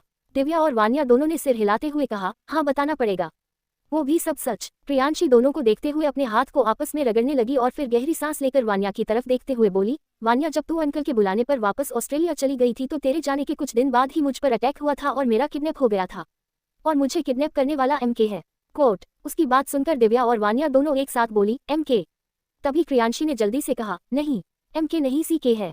फिर सोचते हुए जल्दी से बोली, नहीं CK नहीं, उसका नाम। कोट। ये बोल वो याद करने लगी और जब उसे आरके का नाम याद नहीं आया तो उसने दोनों को देखकर मुंह बनाते हुए कहा, सॉरी मैं उसका नाम भूल गई। ये देखकर दिव्या और वान्या दोनों ने एक साथ अपना सिर पीट लिया और वान्या ने क्रियांशी को देखते हुए कहा, इसमें नया क्या है, ये बात हम दोनों ही जानते हैं कि तू भूल जाती है, अब जल्दी से वो नाम बता जो तूने उसे दिया है। तू उसे किस नाम से बुलाती है? ये सुन क्रियांशी दिनों को देखते हुए बोली, ठाकुर। ठाकुर दोनों खिलखिलाकर हंस पड़ी। तो वही क्रियांशी दोनों को मुंह बनाकर देखने लगी। वो जैसे ही दोनों को कुछ कहने को हुई कि तभी वहाँ समीरा और सुहानी आ गई और उन्हें हंसते देखकर सुहानी ने कहा, तुम तीनों यहाँ क्या कर रही हो और तुम लोग हंस क्यों रही हो? सुहानी का सवाल सुनते ही वानी और दिव्या दोनों चुप हो गई। उन्हें खामोश देखकर समीरा ने कहा, रहने दे सुहानी, ये कुछ नहीं बोलेंगी। आजकल की लड़कियां हैं ना, जो मन में आता है करती हैं। कोट। समीरा की बात सुहानी ने कहा, अब जब तुम तीनों यहाँ आई हो तो हमारी थोड़ी सी हेल्प कर दो। कोट। सुहानी की अधूरी बात को पूरा करते हुए समीरा ने कहा, ये डिशेज उठाओ और इसे डाइनिंग टेबल पर जाकर रखो, सब खाने का वेट कर रहे हैं। कोट। दोनों की बात सुनकर क्रियांशी, दिव्या और वान्या तीनों ने एक साथ अपना सिर हिलाया और डिशेज उठाकर वो किचन से बाहर चली गई। क्रियांशी ने डाइनिंग टेबल के पास आकर देखा तो उसकी आंखों आरके को देखकर एक बार फिर से गुस्से में सिकुड़कर छोटी हो गई। आरके कियान के बगल लेफ्ट साइड में बैठा था और उसके बगल देवा बैठा था। देवा के बगल अर्चित बैठा था। कियान के राइट साइड की चेयर सुहानी के लिए खाली थी और सुहानी की बगल वाली चेयर को भी खाली छोड़कर आहान देवा के ठीक सामने बैठा था। क्रियांशी, दिव्या और वानी तीनों ने डिश रखी और वापस किचन में चली गई। थोड़ी ही देर में उन्होंने सारा खाना डाइनिंग टेबल पर लगा दिया। सुहानी सर्व करने लगी तो क्रियांशी ने उसे रोकते हुए जल्दी से कहा, मॉम आप बैठिए, मैं सर्व कर देती हूँ। कोट। सुहानी उसकी बात सुनकर हैरान थी। वही दिव्या ने भी समीरा के हाथ से डिश ले ली और खुद सर्व करने लगी। सुहानी के बगल ही समीरा भी बैठ गई तो आहान ने उसे तिरछी नजरों से देखा। वहीं कियान सुहानी को देख रहा था और आरके की नजरें क्रियांशी पर थी। अर्चित दिव्या को देख रहा था। वही देवा और वान्या दोनों शांत बैठे अपने खाने पर फोकस कर रहे थे। वान्या आहान के बगल बैठी थी। तभी उसकी नजर वहां से जा रहे विक्रम पर गई और वो उसे देखकर स्माइल करने लगी। तभी सुहानी ने विक्रम को देखकर उसे रोकते हुए कहा, विक्रम कहाँ जा रहे हो, यहाँ आओ। उसके बुलाने पर विक्रम उसके पास चला गया। तभी समीरा ने कहा, बेटा सब डिनर कर रहे हैं, तुम भी बैठो। विक्रम ने एक नजर कियान को देखा तो उसने उसे बैठने का इशारा किया। विक्रम बैठ गया। उसके बैठते ही वान्या झट से अपनी जगह पर खड़ी हो गई और जल्दी से एक डिश लेकर बोली, मैं तुम दोनों की हेल्प कर देती हूँ। कोट। ये सुन क्रियांशी और दिव्या दोनों ने उसे हैरानी से देखा और फिर सिर हिला दिया। CH57 आरके का अलग अंदाज। वान्या आहान के बगल बैठी थी। जैसे ही उसकी नजर वहां से जा रहे विक्रम पर गई और वो उसे देखकर स्माइल करने लगी। तभी सुहानी ने विक्रम को देखकर उसे रोकते हुए कहा, विक्रम कहाँ जा रहे हो, यहाँ आओ। उसके बुलाने पर विक्रम उसके पास चला गया। तभी समीरा ने कहा, बेटा सब डिनर कर रहे हैं, तुम भी बैठो। विक्रम ने एक नजर कियान को देखा तो उसने उसे बैठने का इशारा किया। विक्रम बैठ गया। उसके बैठते ही वान्या झट से अपनी जगह पर खड़ी हो गई और जल्दी से एक डिश लेकर बोली, मैं तुम दोनों की हेल्प कर देती हूँ। कोट। ये सुन क्रियांशी और दिव्या दोनों ने उसे हैरानी से देखा और फिर सिर हिला दिया। वान्या डिश लेकर सीधा विक्रम के पास आ गई और उसके बोले बिना ही उसकी प्लेट में सर्व करते हुए बोली, ये ट्राई करो, ये आपको बहुत अच्छा लगेगा। मामा जी ने बनाया है और मामी जी के हाथों में तो जादू है, आपको बहुत अच्छा लगेगा। कोट। विक्रम ने उसे तिरछी नजरों से देखा तो वान्या स्माइल करते हुए आगे बोली, खाइए ना विक्रम जी। कोट। ये सुन विक्रम ने एक नजर अपने प्लेट में रखे खाने को देखा और फिर वान्या को देखा जो मुस्कुराते हुए उसे देख रही थी। ये देखकर विक्रम ने धीरे से सिर हिलाया और स्पून उठा लिया। वही क्रियांशी कियान की प्लेट में सर्व कर रही थी। तभी कियान ने उसे देखा और मुस्कुराते हुए कहा, बस जान अब और नहीं। कियान की बात उसके पास बैठे आरके ने भी सुनी थी। उसने धीरे से मुस्कुराते हुए मन में ही खुद से कहा, बड़ी अब आपकी जान मेरी जाना बन चुकी है, सो बी केयरफुल, एक दिन मैं उसे आपसे दूर ले जाऊंगा। कोट। क्रियांशी कियान को सर्व करने के बाद आरके को बिना सर्व किए ही उसे घूरते हुए आगे बढ़ गई, पर तभी सुहानी ने उसे रोकते हुए कहा, किट्टू बेटा कर्म को भी सर्व करो। कोट। सुहानी के मुंह से आरके के लिए कर्म सुनकर क्रियांशी ठिठक कर रुक गई और आरके को घूरते हुए खुद से बोली, और कितने नाम है ठाकुर के, कोई इसे सीके तो कोई एमके तो कोई आरके बुलाता है और अब मॉम इसे कर्म बुला रही है। सो मच कंफ्यूजन, ये एक इंसान और उसके 1000 नाम, पता नहीं किस बेवकूफ ने इसके इतने नाम रखे हैं। ये कहते हुए उसने गहरी सांस ली और आरके की प्लेट में सर्व करने लगी। आरके उसे तिरछी नजरों से देखते हुए मुस्कुरा रहा था तो वही क्रियांशी गुस्से में उसकी प्लेट में खाना भरे जा रही थी और आरके उसे देखने में इतना खो गया था कि उसका खाने पर ध्यान ही नहीं गया। देवा जो उसके बगल बैठा और दोनों को देख रहा था, उसने एक हाथ से अपना सिर पीट लिया। क्रियांशी उसकी प्लेट में सर्व करके आगे बढ़ गई। उसके जाते ही देवा ने आरके को देखा जो अभी भी क्रियांशी को देख रहा था। ये देखकर उसने अपने पैर से आरके के पैर पर मारा तो उसने देवा की तरफ देखा। देवा ने उसे आंखों से ही इशारे कर अपनी प्लेट देखने के लिए कहा। जैसे ही आरके ने अपनी प्लेट देखी तो वो हैरान रह गया। वही देवा की हंसी छूट गई। आरके ने उसे तिरछी नजरों से देखा और फिर क्रियांशी को देखते हुए कहा, जाना क्या मुझे जानवर समझती है, मैं एक इंसान हूँ, फिर एक जानवर जितना कैसे खा सकता हूँ। कोट। आरके की प्लेट खाने से पूरी फुल थी और अब वो खाने को मुंह बनाकर देख रहा था। खाने को देखकर उसने देवा की तरफ हेल्पलेस नजरों से देखा तो देवा ने जल्दी से सिर हिला दिया, जैसे कह रहा हो भाई मुझसे कोई उम्मीद मत रख, ये खाना तेरी प्लेट में है तो इसे फिनिश भी अब तू ही करेगा। आरके ने मुंह बना लिया और बेमन से क्रियांशी को घूरते हुए खाने लगा। वही दिव्या जब सबको सर्व करते हुए अर्चित के पास पहुंची तो उसने अर्चित की प्लेट में सर्व करते हुए थोड़ी सी सब्जी जानबूझकर अर्चित के जूते पर गिरा दे। ये देखकर अर्चित चिढ़ गया और बोला, व्हाट द हेल। ये सुनते ही दिव्या नाटक करते हुए बोली, I am sorry, I am sorry, ये गलती से हो गया, मैंने जानबूझकर नहीं किया। ये बोल उसने मासूम सा चेहरा बना लिया। वही अर्चित ने उसे घूरते हुए खुद से कहा, मैं जानता हूँ तुम्हें छिपकली, तुमने ये जानबूझकर ही किया है। मैंने तुम्हारी दुपट्टे से अपना जूता साफ किया, इसका बदला तुमने मुझसे मेरा जूता गंदा करके लिया ना। कोट। दिव्या भी अर्चित को देखते हुए खुद से बोली, हाँ मैंने बदला लिया क्योंकि दिव्या रायचंद जैसे को तैसा जवाब देना जानती है। तुमने क्या मुझे 19वीं सेंचुरी की मधुबाला समझा था। कोट। वो दोनों अभी एक दूसरे की आंखों में देखते हुए एक दूसरे को घूर ही रहे थे कि तभी समीरा ने अर्चित से कहा, बेटा दिव्या से गलती से गिर गया है, तुम जाकर अपने शूज क्लीन कर लो। कोट। अर्चित ने उठते हुए समीरा से कहा, जी आंटी। ये कहकर वो दिव्या को घूरते हुए वहां से चला गया। वहीं दिव्या उसे जाते हुए देखकर मन ही मन मुस्कुरा रही थी। समीरा की बात उसके बगल बैठे अहान ने भी सुनी थी। जब उसने समीरा को सबका इतना ख्याल रखते देखा तो उसके दिल में एक कसक उठी और उसने तिरछी नजरों से समीरा को देखते हुए खुद से कहा, काश कि तुम इतना ख्याल हमारे ड्रीम का भी रखती तो आज हम साथ होते। कोट। ये बोलकर उसने खाने की एक बाइट ली। जैसे ही खाना उसके गले से उतरा उसे तेज धसका लगा और वो जोर जोर से खांसने लगा। उसे खांसते देखकर समीरा ने तुरंत पानी का गिलास उठाया और बिना कुछ सोचे समझे उसे अहान के मुंह से लगा दिया और एक हाथ से उसकी पीठ सहलाते हुए दूसरे हाथ से उसे पानी पिलाने लगी। ये देखकर सुहानी, कियान, क्रियांशी, दिव्या और वान्या सभी मुस्कुरा दिए और सुहानी ने दोनों को देखते हुए मन में ही खुद से कहा, आज भी आप दोनों एक दूसरे की उतनी ही परवाह करते हैं, आज भी आप दोनों के बीच आपका प्यार जिंदा है जो किसी न किसी रूप में बाहर आ ही जाता है। कोट। जहां सभी दोनों को देखकर खुश हो रहे थे तो वही अहान समीरा को अपनी केयर करते देखकर हैरान था। उसे समझ नहीं आ रहा था उसके इतना रूड बिहेव करने के बाद भी समीरा कैसे सब कुछ भूलकर उसका ख्याल रख रही थी। अहान की आंखें जो उसे ही देख रही थी, समीरा ज्यादा देर तक उसकी आंखों में देख नहीं पाई और उसे पानी पिलाकर बिना कुछ कहे वो उठकर चली गई। अहान उसे वहां से जाते हुए देखता रह गया और मन में ही खुद से कहा, thank you so much. Samira के जाते ही सुहानी ने कियान की तरफ देखा। दोनों ने एक दूसरे से आंखों ही आंखों में कुछ बातें की और फिर वो भी उठकर समीरा के पीछे पीछे चली गई। समीरा के जाने के बाद अहान भी ज्यादा देर तक वहां नहीं बैठा और वो भी उठकर चला गया। कियान ने उसे जाते हुए देखा था और वो उसकी मन की दशा को भी समझ रहा था, इसलिए उसने अहान को जाने से नहीं रोका। वही वान्या विक्रम को सर्व करने के बाद उसके बगल ही बैठ गई थी। प्रियांशी और दिव्या कियान के कहने पर सबको सर्व करने के बाद वो दोनों भी अपनी अपनी जगह बैठ गई थी। प्रियांशी आरके के ठीक बिल्कुल सामने बैठी थी। उसे अपनी नजरों के सामने बैठे देखकर आरके के होठों पर ना दिखने वाली स्माइल आ गई। वहीं दिव्या अर्चित की चेयर के बिल्कुल सामने बैठी थी और उसकी खाली पड़ी चेयर को घूरते हुए खुद से बोली, अब पता चला जंगली भालू की दिव्या क्या कर सकती है। ये बोल वो मुंह घुमाकर तिरछा मुस्कुराए। वहीं प्रियांशी अपनी ही धुन में खुद की प्लेट में खाना सर्व कर रही थी, तभी अचानक से वो रुक गई। उसे देखकर ऐसा लगा जैसे किसी ने उसे स्टैचू कर दिया हो। उसने धीरे से अपनी पलकें उठाकर अपने सामने बैठे आरके को देखा तो वो शरारत भरी नजरों से उसे ही देख रहा था। वही टेबल के नीचे उसका पैर प्रियांशी के पर को अपने पैरों की गिरफ्त में लिए था। प्रियांशी उसे घूरते हुए अपना पैर छुड़ाते हुए मन में ही खुद से बोली, ठाकुर तुम पीटना चाहते हो इसीलिए ऐसी हरकतें कर रहे हो। अगर डैड को तुम्हारी इन हरकतों के बारे में पता चला तो वो तुम्हारी जान ले लेंगे। कोट। प्रियांशी की इस बात पर आरके ने उसे देखते हुए खुद से कहा, तुम्हारे डैड मेरी जान लेना चाहेंगे तब भी मैं उन्हें अपनी जान नहीं दूंगा, क्योंकि मुझे उनकी जान को अपनी जाना बनाना है।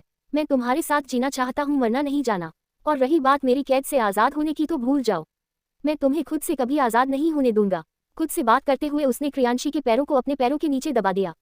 प्रियांशी उसे मुंह बनाकर देखे जा रही थी। उसे आरके के ऊपर इतना गुस्सा आ रहा था कि उसकी मन चाह रहा था वो जोर जोर से चिल्लाकर कियान को आरके और उसकी हरकतों के बारे में बताए, पर वो मजबूर थी। वो चाह कर भी किसी को उसके बारे में नहीं बता सकती थी और इसी बात का आरके फायदा उठा रहा था। तभी प्रियांशी ने उसकी हरकतों से परेशान होकर उसके पैर पर जोर से मारा तो आरके ने अपनी आंखें बंद करते हुए स्पून को अपनी मुट्ठी में कसकर पकड़ लिया। ये देखकर प्रियांशी तिरछा मुस्कुराए और मन में ही खुद से बोली, तुम्हें क्या लगा ठाकुर, मैं कमजोर हूँ, तुम मुझ पर अपना जोर आजमा लोगे। भूलो मत मैं प्रियांशी ओबरॉय हूँ, कियान ओबरॉय की बेटी। कोट। वही आरके ने धीरे से अपनी आंखें खोली और प्रियांशी को देखते हुए खुद से कहा, मैं भी आरके हूँ जाना। कोट। दोनों ही एक दूसरे से मन ही मन बात कर रहे थे और आरके ने अपनी बात पूरी करते ही प्रियांशी के पैरों को एक बार फिर से अपने पैरों से लॉक कर दिया। प्रियांशी मुंह बनाकर उसे देखने लगी, पर इस बार वो अपने पैरों को आजाद नहीं कर पाई। आरके ने उसके पैरों को अपने पैरों के बीच मजबूती से जकड़ा हुआ था। ना चाहते हुए प्रियांशी उसके सामने हार गई और उससे नजरें फेर कर चुपचाप वो अपना खाना खाने लगी। अपनी जीत पर आरके तिरछा मुस्कुराया। तभी अर्चित वॉशरूम से आया और अपनी जगह पर बैठ गया। जैसे ही उसने अपने बाईं तरफ देखा तो उसे सीट घूर कर देख रहा था। सीट को खुद को यूं घूरते देखकर अर्चित मन में बोला, ये मोटा भैंस मुझे घूर क्यों रहा है। ये बोल अर्चित ने उससे नजरें फेर ली और चुपचाप अपना खाना खाने लगा। तभी उसके कान में सीट की आवाज गई। सीट ने अपना खाना खाते हुए धीरे से कहा, क्या दिन आ गए हैं, चीटर लोगों के साथ बैठकर खाना खाना पड़ रहा है। ये सुनते ही अर्चित समझ गया। वो उसे ही टोंट मार रहा है। इसलिए उसने सिड को तिरछी नजरों से घूरते हुए कहा, तूने चीटर किसको कहा? सिड ने उसकी तरफ देखते हुए कहा, मैंने चीटर को चीटर कहा, आपको क्या लगा अर्चित भैया? अर्चित ने उसकी बात पर कहा, मैं सब समझता हूँ, मेरे सामने ज्यादा स्मार्ट मत बन वरना सुई चुभोकर फोड़ दूंगा। कोट, ये सुन सिड ने तिरछा मुस्कुराते हुए कहा, मैं कोई गुब्बारा नहीं हूँ जो फुट जाऊंगा। बॉम्ब हूँ, टाइम बॉम्ब, ऐसा फटूंगा, सीधे 4 कंधों पर नजर आओगे आप। कोट, सिड की धमकी सुनकर अर्चित हैरानी से उसे आंखें खोले देखता रह गया और फिर सिर हिलाकर खुद बोला, इस छोटे चूहे के भी पंख निकल आए हैं, अभी तो कुछ नहीं कहूंगा पर तुझे तो मैं बाद में बताऊंगा मोटे भैंस। तूने अर्चित की इंसल्ट की है, इसके लिए तुझे पनिशमेंट तो मिलके रहेगी। कोट, ये बोल उसने अपना सिर झटका और खाना खाने लगा। जैसे ही उसने सामने देखा तो दिव्या पर नजर पड़ते ही वो उसे घूरने लगा। CH-58 RK का क्रियांशी को परेशान करना। सीड की धमकी सुनकर अर्चित हैरानी से उसे आंखें खोले देखता रह गया और फिर सिर हिलाकर खुद से बोला, इस छोटे चूहे के भी पंख निकल आए हैं, अभी तो कुछ नहीं कहूंगा पर तुझे तो मैं बाद में बताऊंगा मोटे भैंस। तूने अर्चित की इंसल्ट की है, इसके लिए तुझे पनिशमेंट तो मिलके रहेगी। कोट, ये बोल उसने अपना सिर झटका और खाना खाने लगा। जैसे ही उसने सामने देखा तो दिव्या पर नजर पड़ते ही वो उसे घूरने लगा। वही दिव्या आराम से अपना खाना एंजॉय कर रही थी कि तभी अचानक से उसे हिचकी आ गई और उसने सामने देखा तो अर्चित की घूरती नजरों को देखकर वो हिचकी लेते हुए मन में ही खुद से बोली, जरूर इस जंगली भालू ने मेरे खाने पर नजर लगाई है। भगवान करे इसके पेट में दर्द हो जाए, इसका खाना डाइजेस्ट ना हो, इसे लूज मोशन लग जाए। कोट, ये कहते हुए उसे जितनी भी गालियां आती थी उसने सब अर्चित को घूरते हुए मन ही मन दे डाली। उसने पानी पिया तो पानी पीते ही उसकी हिचकी शांत हो गई, पर अर्चित अभी भी उसे देखते हुए तिरछा मुस्कुरा रहा था। वही सब अपने अपने खाने में लगे थे और वही वान्या विक्रम को खाना खाते हुए बड़े ध्यान से देख रही थी। उसके होठों से स्माइल जाने का नाम ही नहीं ले रही थी। विक्रम जब भी उसे तिरछी नजरों से देखा तो वान्या को वो खुद को देखता पाता। उसे समझ नहीं आ रहा था आखिर वान्या अपना खाना छोड़कर उसे क्यों देख रही है। विक्रम ने एक नज़र सभी को देखा तो सब चुपचाप अपना खाना खा रहे थे पर वान्या उसे लगातार देखे जा रही थी। उसके इस तरह देखने से वो इनकम्फर्टेबल हो गया था। तभी उसने अपनी प्लेट में स्पून रख दिया और अचानक से उठ गया। ये देखकर वान्या ने तुरंत उसका हाथ पकड़ लिया और जल्दी से बोली, आप कहाँ जा रहे हैं? कोट, विक्रम ने उसे तिरछी नजरों से देखते हुए कहा, मेरा खाना हो गया। ये सुन वान्या चौंक कर बोली, क्या इतनी जल्दी? विक्रम जी, आपने अभी कुछ खाया ही कहाँ है, आपसे ज्यादा खाना तो मैं खा जाती हूँ। कोट, उसकी बात सुनकर विक्रम ने गहरी सांस लेकर कहा, वान्या मैं इतना ही खाना खाता हूँ और अब मेरा पेट भर गया है, मैं अब और नहीं खा सकता, सो लीव मी नाउ। कोट, ये कहते हुए उसने वान्या से अपना हाथ छुड़ाया और चला गया। वही वान्या उसे जाते हुए देखती रह गई। उसके चेहरे पर छाई खुशी जो विक्रम के आने से आई थी उसे विक्रम अपने साथ ही ले गया था। वान्या उसके जाने के बाद 1 सेकंड और वहां नहीं रुकी और उठकर वो भी चली गई। प्रियांशी का खाना हो गया था और वो वहां से उठकर जाना चाहती थी पर आरके ने उसके पैरों को अपने पैरों से लॉक कर रखा था, जिसकी वजह से वो ना चाहते हुए भी वहीं बैठ रही। वो तिरछी नजरों से आरके को घूर कर देख रही थी। वहीं आरके ऐसे रिएक्ट कर रहा था जैसे उसे प्रियांशी के घूरने से कोई फर्क ही ना पड़ रहा हो। जब उसने अपना खाना फिनिश किया तो टिश्यू पेपर लेते हुए उसने एक नज़र प्रियांशी को देखा, जो गुस्से में उसे ही देख रही थी। प्रियांशी का गुस्से में लाल हो चुका चेहरा देखकर आरके के होठों पर स्माइल आ गई और उसने उसे देखते हुए कहा, तुम गुस्से में और भी खूबसूरत लगती हो जाना, बिल्कुल कश्मीरी सेब जैसी। कोट, वही प्रियांशी ने आरके को घूरते हुए खुद से कहा, और तुम मुझे जंगली कुत्ते लगते हो ठाकुर। कोट, तभी वहां सुहानी आते हुए बोली, अगर आप सबका खाना हो गया है तो कुछ मीठा हो जाए। कोट, सुहानी को देखते ही आरके ने प्रियांशी के पैरों को अनलॉक कर दिया और मुस्कुराते हुए सुहानी को देखने लगा। तभी सुहानी ने सबको देखते हुए फिर से कहा, आप सब बैठिए, मैं आप सबके लिए हलवा लेकर आती हूँ। कोट, सुहानी जैसे ही जाने के लिए मुड़ी की तभी प्रियांशी ने उसे रोकते हुए जल्दी से कहा, मॉम आप यहाँ बैठिए, मैं सबके लिए हलवा ले आऊंगी। कोट, उसकी बात मानकर सुहानी बैठ गई। प्रियांशी ने एक नज़र आरके को घूरा और तेज कदमों से किचन की तरफ चली गई। वो किचन में आई और सबके लिए सुहानी के हाथों का बना हलवा सर्व करने लगी। उसने सारी कटोरियां अच्छे से ट्रे में सजाई और एक कटोरी अपने हाथ में लेकर उसे घूरते हुए बोली, तो मिस्टर ठाकुर तुम्हें मेरी मॉम के हाथ का हलवा खाना है, रुको खिलाती हूँ मैं तुम्हें हलवा प्रियांशी ओबरॉय स्टाइल में। कोट, ये बोल उसके होठों पर डेविल स्माइल आ गई और वो शुगर का डब्बा खोलकर हलवे में ढेर सारा शुगर डालकर मिक्स करने लगी। अभी वो हलवे में शुगर को मिक्स कर ही रही थी कि तभी वहां दिव्या आ गई। दिव्या को देखकर प्रियांशी डर गए और उसने जल्दी से कटोरी को नीचे रख दिया। वही दिव्या ने उसके चेहरे का रंग बुरा देखकर उसके पास जाते हुए कहा, क्या हुआ, तू क्या छुपा रही है? ये सुन प्रियांशी ने अटकते हुए कहा, कुकू कुछ नहीं दिव्या। दिव्या उसे घबराते देखकर उसे उंगली दिखाते हुए बोली, देख दिव्या मुझसे झूठ बोलने की जरूरत नहीं है, मुझे पता है तू जरूर कुछ छुपा रही है, चल अब जल्दी से बात, क्या छुपा रही है? ये सुन प्रियांशी ने मुंह बना लिया और परेशान होकर बोली, मुझे ठाकुर से बदला लेना था, इसलिए मैंने उसके हलवे में बहुत सारा शुगर मिक्स कर दिया। कोट, उसकी बात सुनते ही दिव्या को हंसी आ गई और वो हंसते हुए बोली, बस इतनी सी बात के लिए तू इतना घबरा रही थी? वेल बदला तो मुझे भी जंगली भालू से लेना था, पर मैं क्या करूं? ये सुन प्रियांशी ने जल्दी से नमक का डब्बा उठाया और उसे दिव्या को देते हुए कहा, ये ले तू हलवे में नमक मिला दे। कोट, दिव्या उसकी बात सुनकर खुश हो गई और उसके हाथ से डब्बा लेते हुए बोली, गुड आइडिया किट्टू। अब आएगा मजा, जब वो जंगली भालू अपना मुंह मीठा करेगा और मैं उसका मुंह नमक से भर दूंगी। कोट, ये बोल वो शरारत से मुस्कुराने लगी और फिर दिव्या ने भी एक कटोरी ली और उसमें रखे हलवे में ढेर सारा नमक मिला दिया। दिव्या और क्रियांशी दोनों ने नमक और चीनी वाली कटोरी को अलग रखा और बाकी सबकी कटोरी को अलग। वो दोनों ट्रे लेकर डाइनिंग टेबल के पास आई और सभी को हलवा देने लगी। क्रियांशी ने आरके को हलवा दिया और मुस्कुराने लगी तो वही दिव्या ने अर्चित के सामने हलवे की कटोरी रखते हुए कहा, खाई ना। अचानक से दिव्या को इतना खुश देखकर अर्चित ने सोचते हुए खुद से कहा, ये अचानक से मौसम कैसे बदल गया। ये छिपकली जो थोड़ी देर पहले मुझे मार डालना चाहती थी, वो अब मुझे हलवा क्यों खिलाना चाहती है। कहीं ये छिपकली हलवे में जहर को नहीं मिलकर लाई है। कोट, ये बोल वो हलवे को घूर घूर कर देखने लगा तो वही आरके भी क्रियांशी को इतना खुश देखकर खुद से बोला, थोड़ी देर पहले तो ये मुझे गुस्से में खा जाने वाली नजरों से देख रही थी, पर अभी मुझे देखकर इतना स्माइल क्यों कर रही है। कहीं ये फिर से सब कुछ भूल तो नहीं गई। कोट, प्रियांशी को देखते हुए आरके अभी सोच ही रहा था कि तभी उसे ऐसे शांत बैठे देखकर सुहानी बोली, कर्म खाओ ना, हलवा ठंडा हो जाएगा। कोट, ये सुनकर आरके ने उसकी तरफ देखा और धीरे से सिर हिला दिया। कियान अपना खाना खाते ही उठकर वहां से चला गया था। अब वहां सभी यंगस्टर ही बैठे थे और उनके साथ सुहानी और समीरा थी। देवा हलवा देखकर ही खुश हो रहा था क्योंकि गाजर का हलवा उसका फेवरेट हलवा था। उसने जैसे ही हलवा खाने के लिए स्पून उठाया अभी अर्चित ने उसे जल्दी से रोकते हुए कहा, अबे ये हलवा मत खा, इसमें जहर मिला है। एक बार फिर उसके मुंह से अनाप शनाप सुनकर देवा ने फ्रस्ट्रेशन में कहा, जहर हलवा में नहीं तेरे दिमाग में मिला है। तुझे नहीं खाना तो मत खा, पर मुझे खाने से मत रोक। कोट, ये बोल उसने अर्चित को इग्नोर किया और अपना हलवा खाने लगा। उसने जैसे ही हलवे की फर्स्ट फाइट अपने मुंह में रखी तो हलवे के स्वाद को फील करते ही उसने अपनी आंखें बंद कर ली। वही इस नज़ारे को देखकर अर्चित खुश हो गया और मन में ही खुद से बोला, देवा सच कह रहा है, मैं कुछ ज्यादा ही सोच रहा हूँ। हलवा भी कितना टेस्टी लग रहा है और देवा का रिएक्शन तो पहले ही बता रहा है। हलवा कितना लाजवाब बना है। कोट, ये बोल उसने भी हलवे की कटोरी उठाए और स्पून में हलवा भरकर उसे अपने मुंह तक लेकर गया। वही दिव्या जो उसे ही देख रही थी वो स्माइल करते हुए बोली, खाओ खाओ जंगली भालू, हलवा खाओ। आज के बाद हलवे के नाम से भी तुम्हें नफरत हो जाएगी। कोट, वही अर्चित ने हलवा खाने से पहले ही अपनी आंखें बंद कर ली और स्पून को अपने मुंह में रख लिया। उसने जैसे ही हलवे का टेस्ट लिया उसे ऐसा लगा जैसे किसी ने उसे जहर खिला दिया हो। अर्चित ने बुरा सा मुंह बना लिया। उसके मुंह को देखकर दिव्या मंद ही मंद मुस्कुराई जा रही थी। अर्चित ने जैसे तैसे हलवे को अपने गले से नीचे उतारा और अपनी आंखें खोलकर दिव्या को देखा जो अभी भी उसे मुस्कुराते हुए देख रही थी। तभी उसने दिव्या की मुस्कुराहट को देखकर खुद से कहा, पक्का इस हलवे को जहर बनाने के पीछे इस छिपकली का हाथ होगा। इसे तो मैं नहीं छोड़ूंगा। कोट, वही आरके भी सुहानी के कहने पर हलवा खाने लगा और आरके ने जैसे ही हलवे की फर्स्ट बाइट ली तो उसकी नज़र खुद ब खुद ही क्रियांशी के ऊपर चली गई, जो सुहानी के बगल खड़ी उसे ही देख रही थी। क्रियांशी को देखते हुए उसने मन में कहा, तो इस हलवे को शहद बनाने के पीछे तुम्हारा हाथ है। जाना, तुम्हें तो मैं नहीं छोड़ूंगा, बस एक बार तुम मुझे अकेले में मिलो।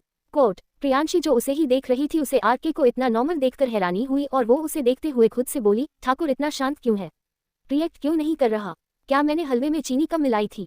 कोट, ये बोल उसने खुद को डांटते हुए आगे कहा, ओहो किट्टू, तुझसे एक काम भी सही से नहीं होता। इतना अच्छा मौका मिला था ठाकुर से बदला लेने का, उसे भी तूने गवा दिया। तूने थोड़ी सी चीनी क्यों मिलाई, पूरा डब्बा क्यों नहीं खाली कर दिया। प्रियांशी को लग रहा था कि उसने हलवे में चीनी कम मिलाई है तो वही आरके ना चाहते हुए भी जबरदस्ती शहद से मीठे हलवे को अपने गले से नीचे उतर रहा था। आरके तो फिर भी जैसे तैसे खा रहा था पर अर्चित उससे तो थोड़ा सा भी नहीं खाया गया। वो कटोरी वापस से टेबल पर रखने लगा तो ये देखकर सुहानी ने उससे कहा, क्या हुआ बेटा, तुम्हें हलवा अच्छा नहीं लगा।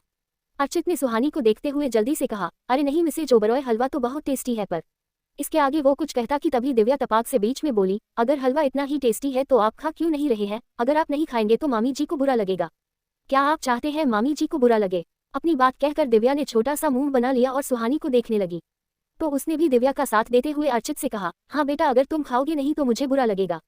कोट, उसकी बात सुनकर अर्चित ने एक नज़र हलवे को देखा और मन में ही खुद से बोला, अगर नहीं खाया तो मिसेज ओबरॉय को बुरा लगेगा, अगर खा लिया तो मेरे दिल जिगर फेफड़े पेट सबको बुरा लगेगा। पता नहीं मेरे इंटरनल ऑर्गन इस टॉर्चर को कैसे झेलेंगे, तुम्हें तो मैं देख लूंगा छिपकली। कोट, ये कहते हुए उसने दिव्या को देखा और बेमन से हलवा खाने लगा। आरके और अर्चित दोनों ने जैसे तैसे हलवा फिनिश किया तो वही देवा ने उसने आनंद लेते हुए हलवा खाया और खाने के बाद उसने सुहानी की तारीफ भी की।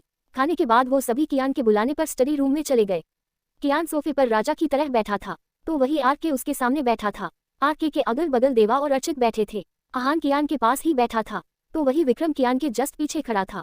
आरके और कियान दोनों ही एक दूसरे की आंखों में देख रहे थे। CH59 आई लव योर जान बड़ी। खाने के बाद वो सभी कियान के बुलाने पर स्टडी रूम में चले गए।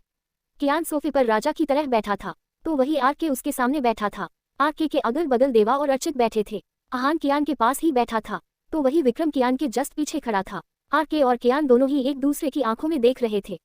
तभी कियान ने आरके को देखते हुए कहा, मुझे वो पेपर दे दो। आरके ने असमंजस में उसे देखते हुए कहा, कौन से पेपर? आप किस पेपर की बात कर रहे हैं बड़ी? इतने टाइम बाद आरके के मुंह से खुद के लिए बड़ी सुनकर कियान धीरे से मुस्कुरा दिया। पर वो समझ रहा था आरके जानबूझकर उसे घुमा रहा है, इसीलिए कियान ने आरके की आंखों में आंखें डालकर कहा, मैं किस पेपर की बात कर रहा हूँ? ये बात मुझसे ज्यादा बेहतर तुम जानते हो कर्म। तुमने जो उसके साथ किया है वो धोखा है। जिस दिन उसे तुम्हारे धोखे के बारे में पता चलेगा, वो तुमसे नफरत करने लगेगी। कोट। कियान की बात अभी पूरी भी नहीं हुई थी कि तभी आरके ने उसे बीच में रोकते हुए कहा, जाना मुझसे नफरत करे या मोहब्बत मुझे फर्क नहीं पड़ता। उसकी नफरत भी मेरे लिए है और उसकी मोहब्बत भी सिर्फ मेरे लिए है।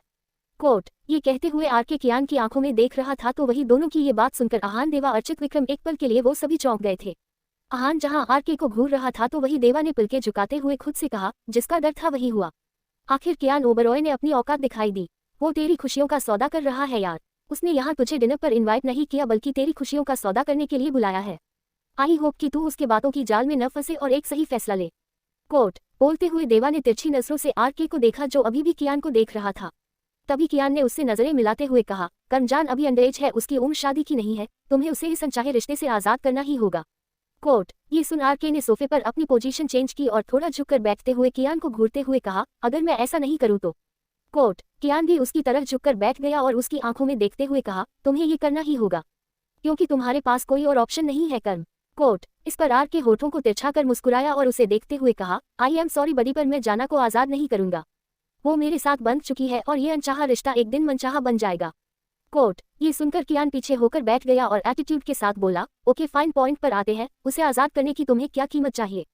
जो भी मांगोगे मिलेगा, पर उसे इस जबरदस्ती के रिश्ते से आजाद कर दो।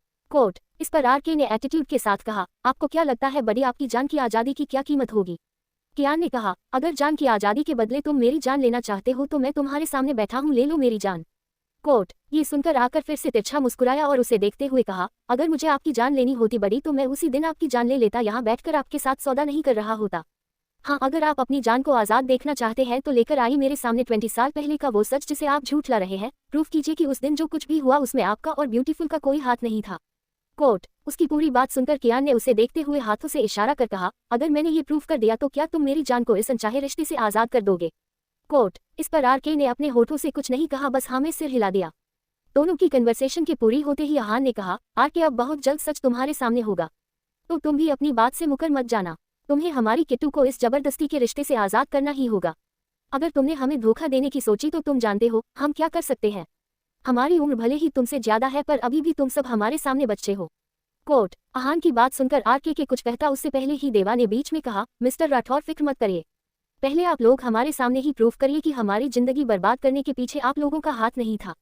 अगर आपने ये प्रूफ कर दिया तो हम खुद ही आपकी लाइफ से दूर चले जाएंगे।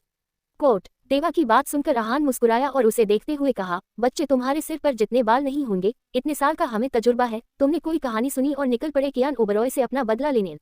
अरे उसके पीछे जाने से पहले थोड़ा तो सोचते कियान ओबरॉय कौन है और वो क्या कर सकता है। शेर का शिकार करने वाले एक दिन खुद उसका शिकार बन जाते हैं। कोट। आहान की इस बात पर देवा से पहले अर्चित ने कहा, ये बात तो मैं बहुत अच्छे से जानता हूँ राठौर अंकल, आप और मिस्टर कियान ओबरॉय कौन है और क्या कर सकते हैं, पर हमने भी गिल्ली डंडा नहीं खेला है। जो कह रहे हैं प्रूफ के साथ कह रहे हैं, वरना हमें बेवजह शौक नहीं आप लोगों पर एलिगेशन लगाने का। कोट। अर्चित की इस बात पर विक्रम ने अचानक ही कहा, अगर शौक नहीं था तो यहाँ धोखा देने क्यों आए थे? पहले ही सामने से वार करते, क्यों 2 सालों तक हमारी आंखों में धूल झोंकते रहे और हमारी इन्फॉर्मेशन अपने दोस्तों को शेयर करते रहे? धोखा देना तुम लोगों की फितरत है, हमारी नहीं। कोट। विक्रम की बातें अर्चित और देवा को उकसा गई थी, तो वही दोनों के अपोजिट आरके एकदम शांत बैठा था और कियान को देख रहा था। इससे पहले कि अर्चित और देवा दोनों विक्रम से लड़ते, आहान ने बीच में आते हुए कहा, बच्चों इस कोल्ड वार को कोल्ड वॉर ही रहने दो, जंग का मैदान मत बनाओ, समय आने पर सच क्या है सबके सामने आएगा। कोट। उसकी बात सुनकर वो लोग शांत होकर बैठ गए। तभी कियान ने आरके से कहा, अपनी बात पर कायम रहना, बहुत जल्द तुम्हारे अतीत का सारा सच तुम्हारे सामने होगा। कोट। इस पर आरके ने कॉन्फिडेंस के साथ कहा, बड़ी अगर इस बीच आपकी जान को मुझसे प्यार हो गया और वो मुझसे दूर नहीं जाना चाहे तो क्या तब भी आप उसे मुझसे दूर करने की कोशिश करेंगे? कोट। ये सुनते ही कियान के एक्सप्रेशन बदल गए, उसका चेहरा सख्त हो गया और उसने आरके की आंखों में देखते हुए कहा, ऐसा कभी नहीं होगा। कोट। ये सुन आरके ने भी उसकी आंखों में देखते हुए कहा, और अगर ऐसा हो गया तो? कोट। कियान ने जिद पर अड़ते हुए कहा, ऐसा नहीं होगा। आरके ने भी अपनी जिद पर अड़ते हुए कहा, अगर ऐसा हो गया तब आप क्या करेंगे? उसकी जीत देखकर कियान ने अपनी आंखें बंद कर ली और सोचने लगा। उसने अपनी आंखें खोलकर आहान को देखा तो वो भी उसे ही देख रहा था। दोनों ने ही आंखों में कुछ बातें की और फिर कियान ने आरके से कहा, अगर ऐसा होता है तो मैं तुम दोनों के बीच नहीं आऊंगा। अगर जान ने खुद मुझसे आकर तुम्हारे बारे में बात की तो मैं तुम्हें खुद इस फैमिली का हिस्सा बनाऊंगा। पर अगर ऐसा नहीं हुआ तो तुम उसकी लाइफ से हमेशा हमेशा के लिए चले जाओगे और तुम्हारा साया भी मेरी जान पर मैं पड़ने नहीं दूंगा।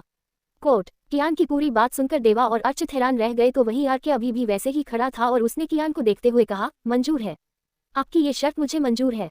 ये बोल उसने कियान को देखते हुए मन ही मन खुद से कहा, आपको क्या लगता है बडी, आप अपनी जान की बीमारी का फायदा उठाकर उसे मुझसे दूर कर देंगे? अगर आप ऐसा सोचते हैं तो आप भूल रहे हैं। मैं आरके हूँ। आरके, मैंने बचपन में आपसे बहुत कुछ सीखा है। मैं अपने निशान उसके ऊपर इस कदर छोड़ूंगा कि आप तो क्या जाना खुद भी मुझे कभी भुला नहीं पाएगी। कोट। वही देवा ने कियान शर्त सुनकर मन में ही कहा, कमाल करते हैं आप भी मिस्टर कियान ओबरॉय, पेट भर खाना खिलाकर खुशियों का सौदा किया है आपने। पर ये सौदा एक दिन आपको ही भारी पड़ेगा, क्योंकि आरके आपकी जान को कभी नहीं छोड़ेगा। मैंने उसकी आंखों में बच्चा के लिए प्यार देखा है, सच्चा प्यार। उसे पहली बार किसी से इतना प्यार हुआ है। बच्चा उसके जख्मों पर उसकी जिंदगी में दवा बनकर आई है और आप आरके से उसका एटीट्यूड ही छीन रहे हैं। आपके देखते रहना मिस्टर ओबरॉय, वो कभी भी क्रियांशी को खुद से दूर नहीं जाने देगा। कोट। जहां एक तरफ देवा ये सोच रहा था तो वही विक्रम ने भी खुद से कहा, अब आया न ऊंट पहाड़ के नीचे। बहुत उछल रहे थे ये लोग, पर इन्हें क्या पता है वो जिससे उलझ रहे हैं वो कोई मामूली यहाँ इंसान नहीं, कियान ओबरॉय है। उनके बाप। वही अर्चित भी खुद से बोला, आरके के प्यार का सौदा तो हो गया। अगर कियान ओबरॉय को पता चला कि मेरा दिल उसकी भांजी पर आ गया है तो पता नहीं मेरे साथ क्या होगा। पर इसमें मैं क्या करूं? पहली बार कोई दिल को भाया है। चेहरे तो बहुत खूबसूरत खूबसूरत देखे हैं, पर उसकी जैसी छिपकली पहली बार देखी है। दिल चाहता है उसे अपना बना लूं और इस दिल में उसे कैद करके रख लूं। कोट। अर्चित को लग रहा था कि उसकी और दिव्या की लव स्टोरी के बीच कियान विलन बनेगा, पर वो इस बात से अनजान था कि दिव्या रिवांश रायचंद राव की बेटी है, जिसने अपनी मां और प्रिया के बाद किसी को सबसे ज्यादा प्यार किया है तो वो उसकी बेटी है। उसकी जान जिसे लेकर रिवांश एक्स्ट्रा प्रोटेक्टिव रहता है, इसीलिए उसने आज तक दिव्या को कहीं नहीं भेजा और कियान के पास भेज दिया, क्योंकि वो जानता है कियान उसकी बेटी को प्रोटेक्ट अपनी बेटी की तरह करेगा। जो बात कहने के लिए कियान ने सबको बुलाया था वो उसने कह दी थी। अब वहां से सबके वापस लौटने का वक्त हो गया था। आरके कियान को देखते हुए उठा और उसके पास जाकर उसके गले लग गया। कियान ने भी उसे प्यार से अपने गले लगाया और तभी आरके ने उसके कान में कहा, बड़ी, जब छोटा था तो ब्यूटीफुल को आपके साथ देखकर बहुत जेलस फील करता था, पर अब नहीं करता हूँ। पता है क्यों? क्योंकि अब मेरे पास भी एक ब्यूटीफुल है और मैं उसे कभी खुद से दूर नहीं जाने दूंगा। मैं आपसे कहना तो नहीं चाहता था, पर आपने मुझे ये कहने के लिए मजबूर कर दिया है। आई लव योर जान बड़ी, और उसे मैं अपनी जाना बनकर रहूंगा। आपके पास बहुत सारे काम है, पर अब मेरे पास सिर्फ एक काम है, आपकी जान को अपनी जाना बनाना। कोट। उसकी बात सुनकर जाने क्यों कियान को गुस्सा नहीं आया और वो उसकी बात पर होठों को तिरछा कर मुस्कुरा दिया और फिर उसने भी एटीट्यूड के साथ आरके के कान में कहा, बेस्ट ऑफ लक। मैं चाहूंगा कि तुम जीत जाओ, पर एक बात याद रखना, कियान ओबरॉय आज तक हारा नहीं है। कोट। इस पर आरके ने कहा, बड़ी, फिर तो मैं आपको बेस्ट ऑफ लक नहीं कहूंगा, क्योंकि इस बार आप हारने वाले हैं। कोट। ये कहकर वो कियान से अलग हुआ और उसे आहान और विक्रम को देखते हुए कहा, good night everyone and thank you for lovely dinner. घर का खाना खाए हुए सालों बीत गए थे, पर आज आप लोगों ने डिनर पर इनवाइट करके हमें अपने घर की याद दिला। आरके की ये बात ना होकर ताना थी जो उसने खुलेआम कियान और आहान को दिया था। वो अपनी बात कहकर वहां से चला गया। उसके पीछे पीछे देवा और अर्चित भी चले गए। जैसे ही वो लोग हॉल में आए, आरके अचानक से रुक गया। उसे रुकते देखकर उसके पीछे आ रहे हैं देवा और अर्चित दोनों ने उसके पास जाकर कहा, क्या हुआ? तू अचानक से रुक क्यों गया? उनके पूछने पर आरके पलटकर दोनों को देखने लगा और एक हल्की मुस्कुराहट अपने होठों पर सजाए उसने दोनों से कहा, मुझे नहीं पता तुम दोनों ये कैसे करोगे, पर तुम्हें ये करना ही होगा। उसकी पूरी बात सुने बिना ही अर्चित ने बीच में कहा, अरे ये तो बता हमें करना क्या होगा। आरके ने कहा, मैं आज रात यहाँ रहना चाहता हूँ, मुझे जाना के साथ थोड़ा और टाइम स्पेंड करना है। कोट। ये सुनते ही देवा और अर्चित दोनों चौंकते हुए बोले, व्हाट? और देवा ने उसे देखते हुए हैरानी के साथ कहा, आरके ये तू क्या बोल रहा है? अभी अभी कियान ओबरॉय ने तुझे इनडायरेक्टली धमकी दी है अपनी बेटी से दूर रहने की, और तू है कि उसके करीब जाने की सोच रहा है। आज नहीं, ये काम कभी और कर लेना। कोट। उसकी हाँ में हाँ मिलाते हुए अर्चित ने कहा, हाँ यार आज नहीं, आज के लिए इतना काफी था। पेट पर खाने के बाद टूटा हुआ दिल लेकर जा रहे हैं, अब तू क्या चाहता है टूटे हुए दिल के साथ टूटी हुई हड्डी भी लेकर जाऊं? आरके ने दोनों की बात को इग्नोर किया और किसी 5 साल के छोटे बच्चों की तरह जिद करते हुए कहा, मैंने कहा ना, मुझे नहीं पता तुम दोनों ये कैसे करोगे, पर मुझे आज रात यही रहना है जाना के पास। जो करना है जल्दी करो, नहीं तो तुम दोनों को मैं। कोट। इससे पहले वो अपनी बात पूरी करता उसे बीच में रोकते हुए देवा ने कहा, अच्छा रुक जा, थोड़ा टाइम तो दे सोचने का। कोट। इस पर आरके ने कहा, टाइम नहीं है, जो करना है 10 मिनट के अंदर करना है। कोट। उसकी बात सुनकर देवा ने अर्चित की तरफ देखा और उसे कुछ इशारा किया। उसके इशारे को समझते हुए अर्चित ने सिर हिलाते हुए कहा, नहीं नहीं, मुझसे नहीं होगा। अगर उसे पता चला तो वो मुझे जिंदा जला देगा। कोट। CH60 क्या मुसीबत है, इधर कुआं उधर खाई। आरके ने दोनों की बात को इग्नोर किया और किसी 5 साल के छोटे बच्चों की तरह जिद करते हुए कहा, मैंने कहा ना, मुझे नहीं पता तुम दोनों ये कैसे करोगे, पर मुझे आज रात यही रहना है जाना के पास। जो करना है जल्दी करो, नहीं तो तुम दोनों को मैं। कोर्ट, इससे पहले वो अपनी बात पूरी करता उसे बीच में रोकते हुए देवा ने कहा, अच्छा रुक जा, थोड़ा टाइम तो दे सोचने का। कोर्ट, इस पर आरके ने कहा, टाइम नहीं है, जो करना है 10 मिनट के अंदर करना है। कोर्ट, उसकी बात सुनकर देवा ने अर्चित की तरफ देखा और उससे कुछ इशारा किया। उसके इशारे को समझते हुए अर्चित ने सिर हिलाते हुए कहा, नहीं नहीं, मुझसे नहीं होगा, अगर उसे पता चला तो वो मुझे जिंदा जला देगा। नहीं, मैं ये नहीं करूंगा। कोर्ट, देवा ने उसे समझाते हुए कहा, हमारे पास इसके अलावा और कोई ऑप्शन नहीं है अर्चित, तुझे ये करना ही होगा, नहीं तो आरके तेरे पीछे जंगली कुत्ते छोड़ देगा। कोर्ट, उसकी बात सुनकर अर्चित ने मुंह बना लिया और छोटे बच्चों की तरह पैर पटकते हुए कहा, क्या मुसीबत है, इधर कुआं उधर खाई, मतलब मेरा मरना तय है। अगर कियान ओबरॉय को मुझ पर थोड़ा सा भी शक हो गया तो वो मुझे यहाँ से सीधा 4 कंधों पर भेजेगा। उसके सामने एक्टिंग करना मतलब यमराज को दावत पर बुलाने जैसा है। कोर्ट, उसकी नौटंकी देखकर आरके ने अपनी आंखें बंद कर ली और देवा ने सिर हिलाया। दोनों के रिएक्शन को देखकर अर्चित ने फिर कहा, क्या मुसीबत है। ये कहते हुए उसने अपना पेट पकड़ लिया और जोर जोर से आह करते हुए चिल्लाने लगा। उसकी एक्टिंग देखकर देवा की हंसी छूट गई तो वही आरके भी धीरे से मुस्कुराया। अर्चित इतनी जोर जोर से चिल्ला रहा था कि उसकी आवाज सुनकर थोड़ी ही देर में घर के सारे मेंबर हॉल में इकट्ठा हो गए। उनके आते ही देवा और आरके दोनों नॉर्मल हो गए और देवा ने अर्चित को संभालने का नाटक करते हुए कहा, अर्चित क्या हुआ तुझे, तू वैसे रिएक्ट क्यों कर रहा है, बताना यार क्या हुआ तुझे। अर्चित ने दर्द में तड़पते हुए कहा, पता नहीं यार, मुझे मेरे पेट में बहुत दर्द हो रहा है, ऐसा लग रहा है हाथी, घोड़े, कुत्ता, बिल्ली, चील, कौवे, डायनासोर सब मेरे पेट में उछल कूद कर रहे हैं। कोर्ट, उसकी बात सुनकर देवा को हंसी के साथ साथ उस पर गुस्सा आने लगा था और तभी उसने धीरे से दांत पीसकर उसके कान के पास कहा, अबे कंट्रोल कर, तेरी ओवर एक्टिंग हम सभी को मरवा देगी। कोर्ट, ये सुन अर्चित थोड़ा नॉर्मली एक्टिंग करने लगा। वही उसकी एक्टिंग को देखकर कियान, अहान, विक्रम तीनों ने एक दूसरे को देखा और विक्रम ने कहा, नौटंकी साला। कोर्ट, वही कियान और अहान दोनों ही अर्चित की एक्टिंग देखकर समझ गए थे कि वो ये जानबूझकर कर रहा है, पर उन्हें एक बात समझ नहीं आ रही थी, आखिर अर्चित ऐसा कर क्यों रहा है। तभी सुहानी और समीरा आते ही दोनों जल्दी से अर्चित के पास चली गई और घबराते हुए सुहानी ने उससे कहा, क्या हुआ बेटा, तुम ऐसे रिएक्ट क्यों कर रहे हो। अर्चित ने अपनी एक्टिंग को जारी रखते हुए कहा, आंटी वो आंटी, मुझे ना। कोर्ट, अर्चित दर्द में मुंह बनाकर अटक अटक कर बोल रहा था। ये देखकर समीरा ने पूछा, क्या हुआ बेटा, क्या तुम्हें कहीं दर्द हो रहा है, तुम ऐसे रिएक्ट क्यों कर रहे हो। ये सुनते ही अर्चित ने जल्दी से कहा, आंटी वो मेरा पेट, मेरा पेट बहुत दर्द कर रहा है, ऐसा लग रहा है मैं मरने वाला हूँ। आंटी मैं अभी मरना नहीं चाहता, प्लीज आंटी मुझे बचा लो, मैं अभी मरना नहीं चाहता। कोर्ट, अर्चित अपनी एक्टिंग में डूबा हुआ था, वो बिना किसी की परवाह किए एक्टिंग किए जा रहा था तो वही क्रियांशी, दिव्या और वान्या तीनों उसे मुंह बनाकर देख रही थी। तभी वान्या ने अर्चित को देखते हुए कहा, इससे बड़ा नमूना मैं आज तक नहीं देखा, इसे देखकर लगता है ये कभी एक्टिंग स्कूल नहीं गया, इससे ज्यादा अच्छी एक्टिंग तो नर्सरी क्लास के बच्चे कर लेते हैं।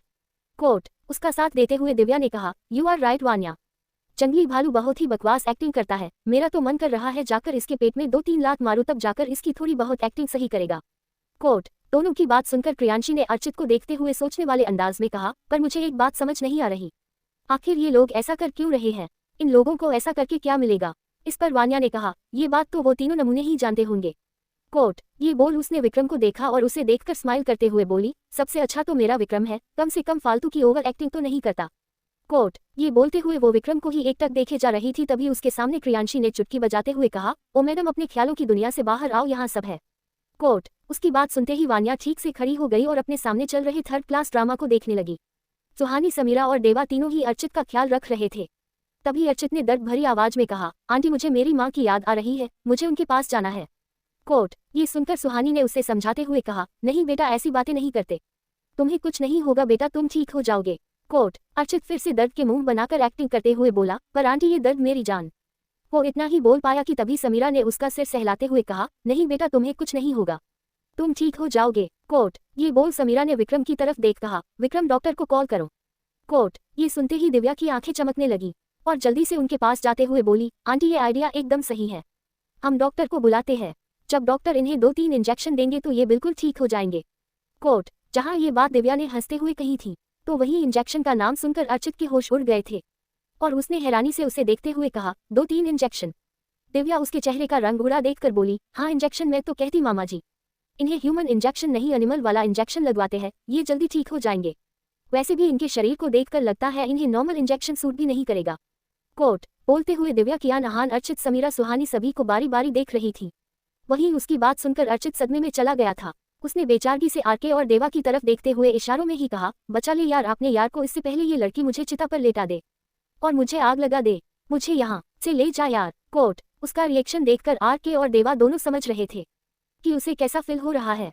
तभी देवा ने उसे अपनी एक्टिंग जारी रखने का इशारा किया। वो समझ गया था अर्चित की ओवर एक्टिंग देखकर सबको शक हो गया है, इसलिए उसने अर्चित के कान में धीरे से कहा, अगर तू कियान ओबरॉय के हाथों मरना नहीं चाहता तो अपनी एक्टिंग जारी रख। कोट। ये सुनते ही अर्चित फॉर्म में आ गया और सुहानी और समीरा से बातें करते हुए ओवर एक्टिंग करना लगा। उसकी बातें और उसकी एक्टिंग देखकर देवा का मन कर रहा था कि वो अपना सिर दीवार में मार ले, तो वही आरके उसकी बकवास एक्टिंग देखकर फ्रस्ट्रेटेड हो गया था। तभी विक्रम ने अर्चित के पास जाते हुए कहा, डॉक्टर को बुलाने से अच्छा है चल मैं तुझे डॉक्टर के पास ही ले चलता हूँ। कोट। ये सुनते ही अर्चित हक्का बक्का रह गया। उसने तिरछी नजरों से देवा की तरफ देखा तो वो उसे आंखें दिखाने लगा। वही अर्चित ने मुंह बनाकर विक्रम को देखा और मन में बोला, अबे साले तू चाहता क्या है, क्यों मेरे प्लान को खराब करने पर तुला है। विक्रम उसकी नौटंकी को खूब समझ रहा था, इसलिए उसने अपना हाथ अर्चित की तरफ बढ़ाते हुए कहा, ले मेरा हाथ पकड़ और उठने की कोशिश कर।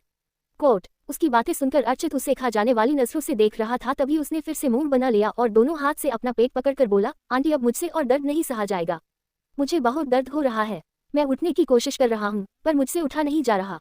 कोट। ये सुनकर विक्रम को गुस्सा आ गया और उसने दांत पीसकर खुद से कहा, नौटंकी साला, इसकी थर्ड क्लास एक्टिंग देखकर मैं पहले ही समझ गया था ये एक्टिंग कर रहा है, पर ये ऐसा कर क्यों रहा है, आखिर इसे ऐसा करके क्या मिलेगा। ये बोलकर उसने एक नज़र देवा और आरके को देखा जो अर्चित की एक्टिंग से अब खुश लग रहे थे। दोनों को देखकर विक्रम को समझने में देर नहीं लगी कि अर्चित की नौटंकी में वो दोनों भी शामिल है। तभी वो कियान और आहान के पास गया और धीमी आवाज में बोला, सर अर्चित एक्टिंग कर रहा है, इसके पेट में कोई दर्द नहीं हो रहा है। कोट। आहान ने अर्चित को देखते हुए उससे कहा, जानता हूँ, पर ये समझ नहीं आ रहा वो ऐसा कर क्यों रहा है। उसके इस सवाल का जवाब कियान ने आरके को देखते हुए दिया, क्योंकि ये लोग आज रात यहाँ रुकना चाहते हैं। कोट। ये सुनते ही आहान और विक्रम दोनों ने चौक पर कियान को देखा तो उसने धीरे से अपना सिर हिला दिया। तभी सुहानी ने अचानक ही अर्चित की हालत देखकर कहा, तुम्हें कहीं भी जाने की जरूरत नहीं बेटा, आज रात तुम सब यहीं रुक जाओ, वैसे भी रात बहुत ज्यादा हो गई है।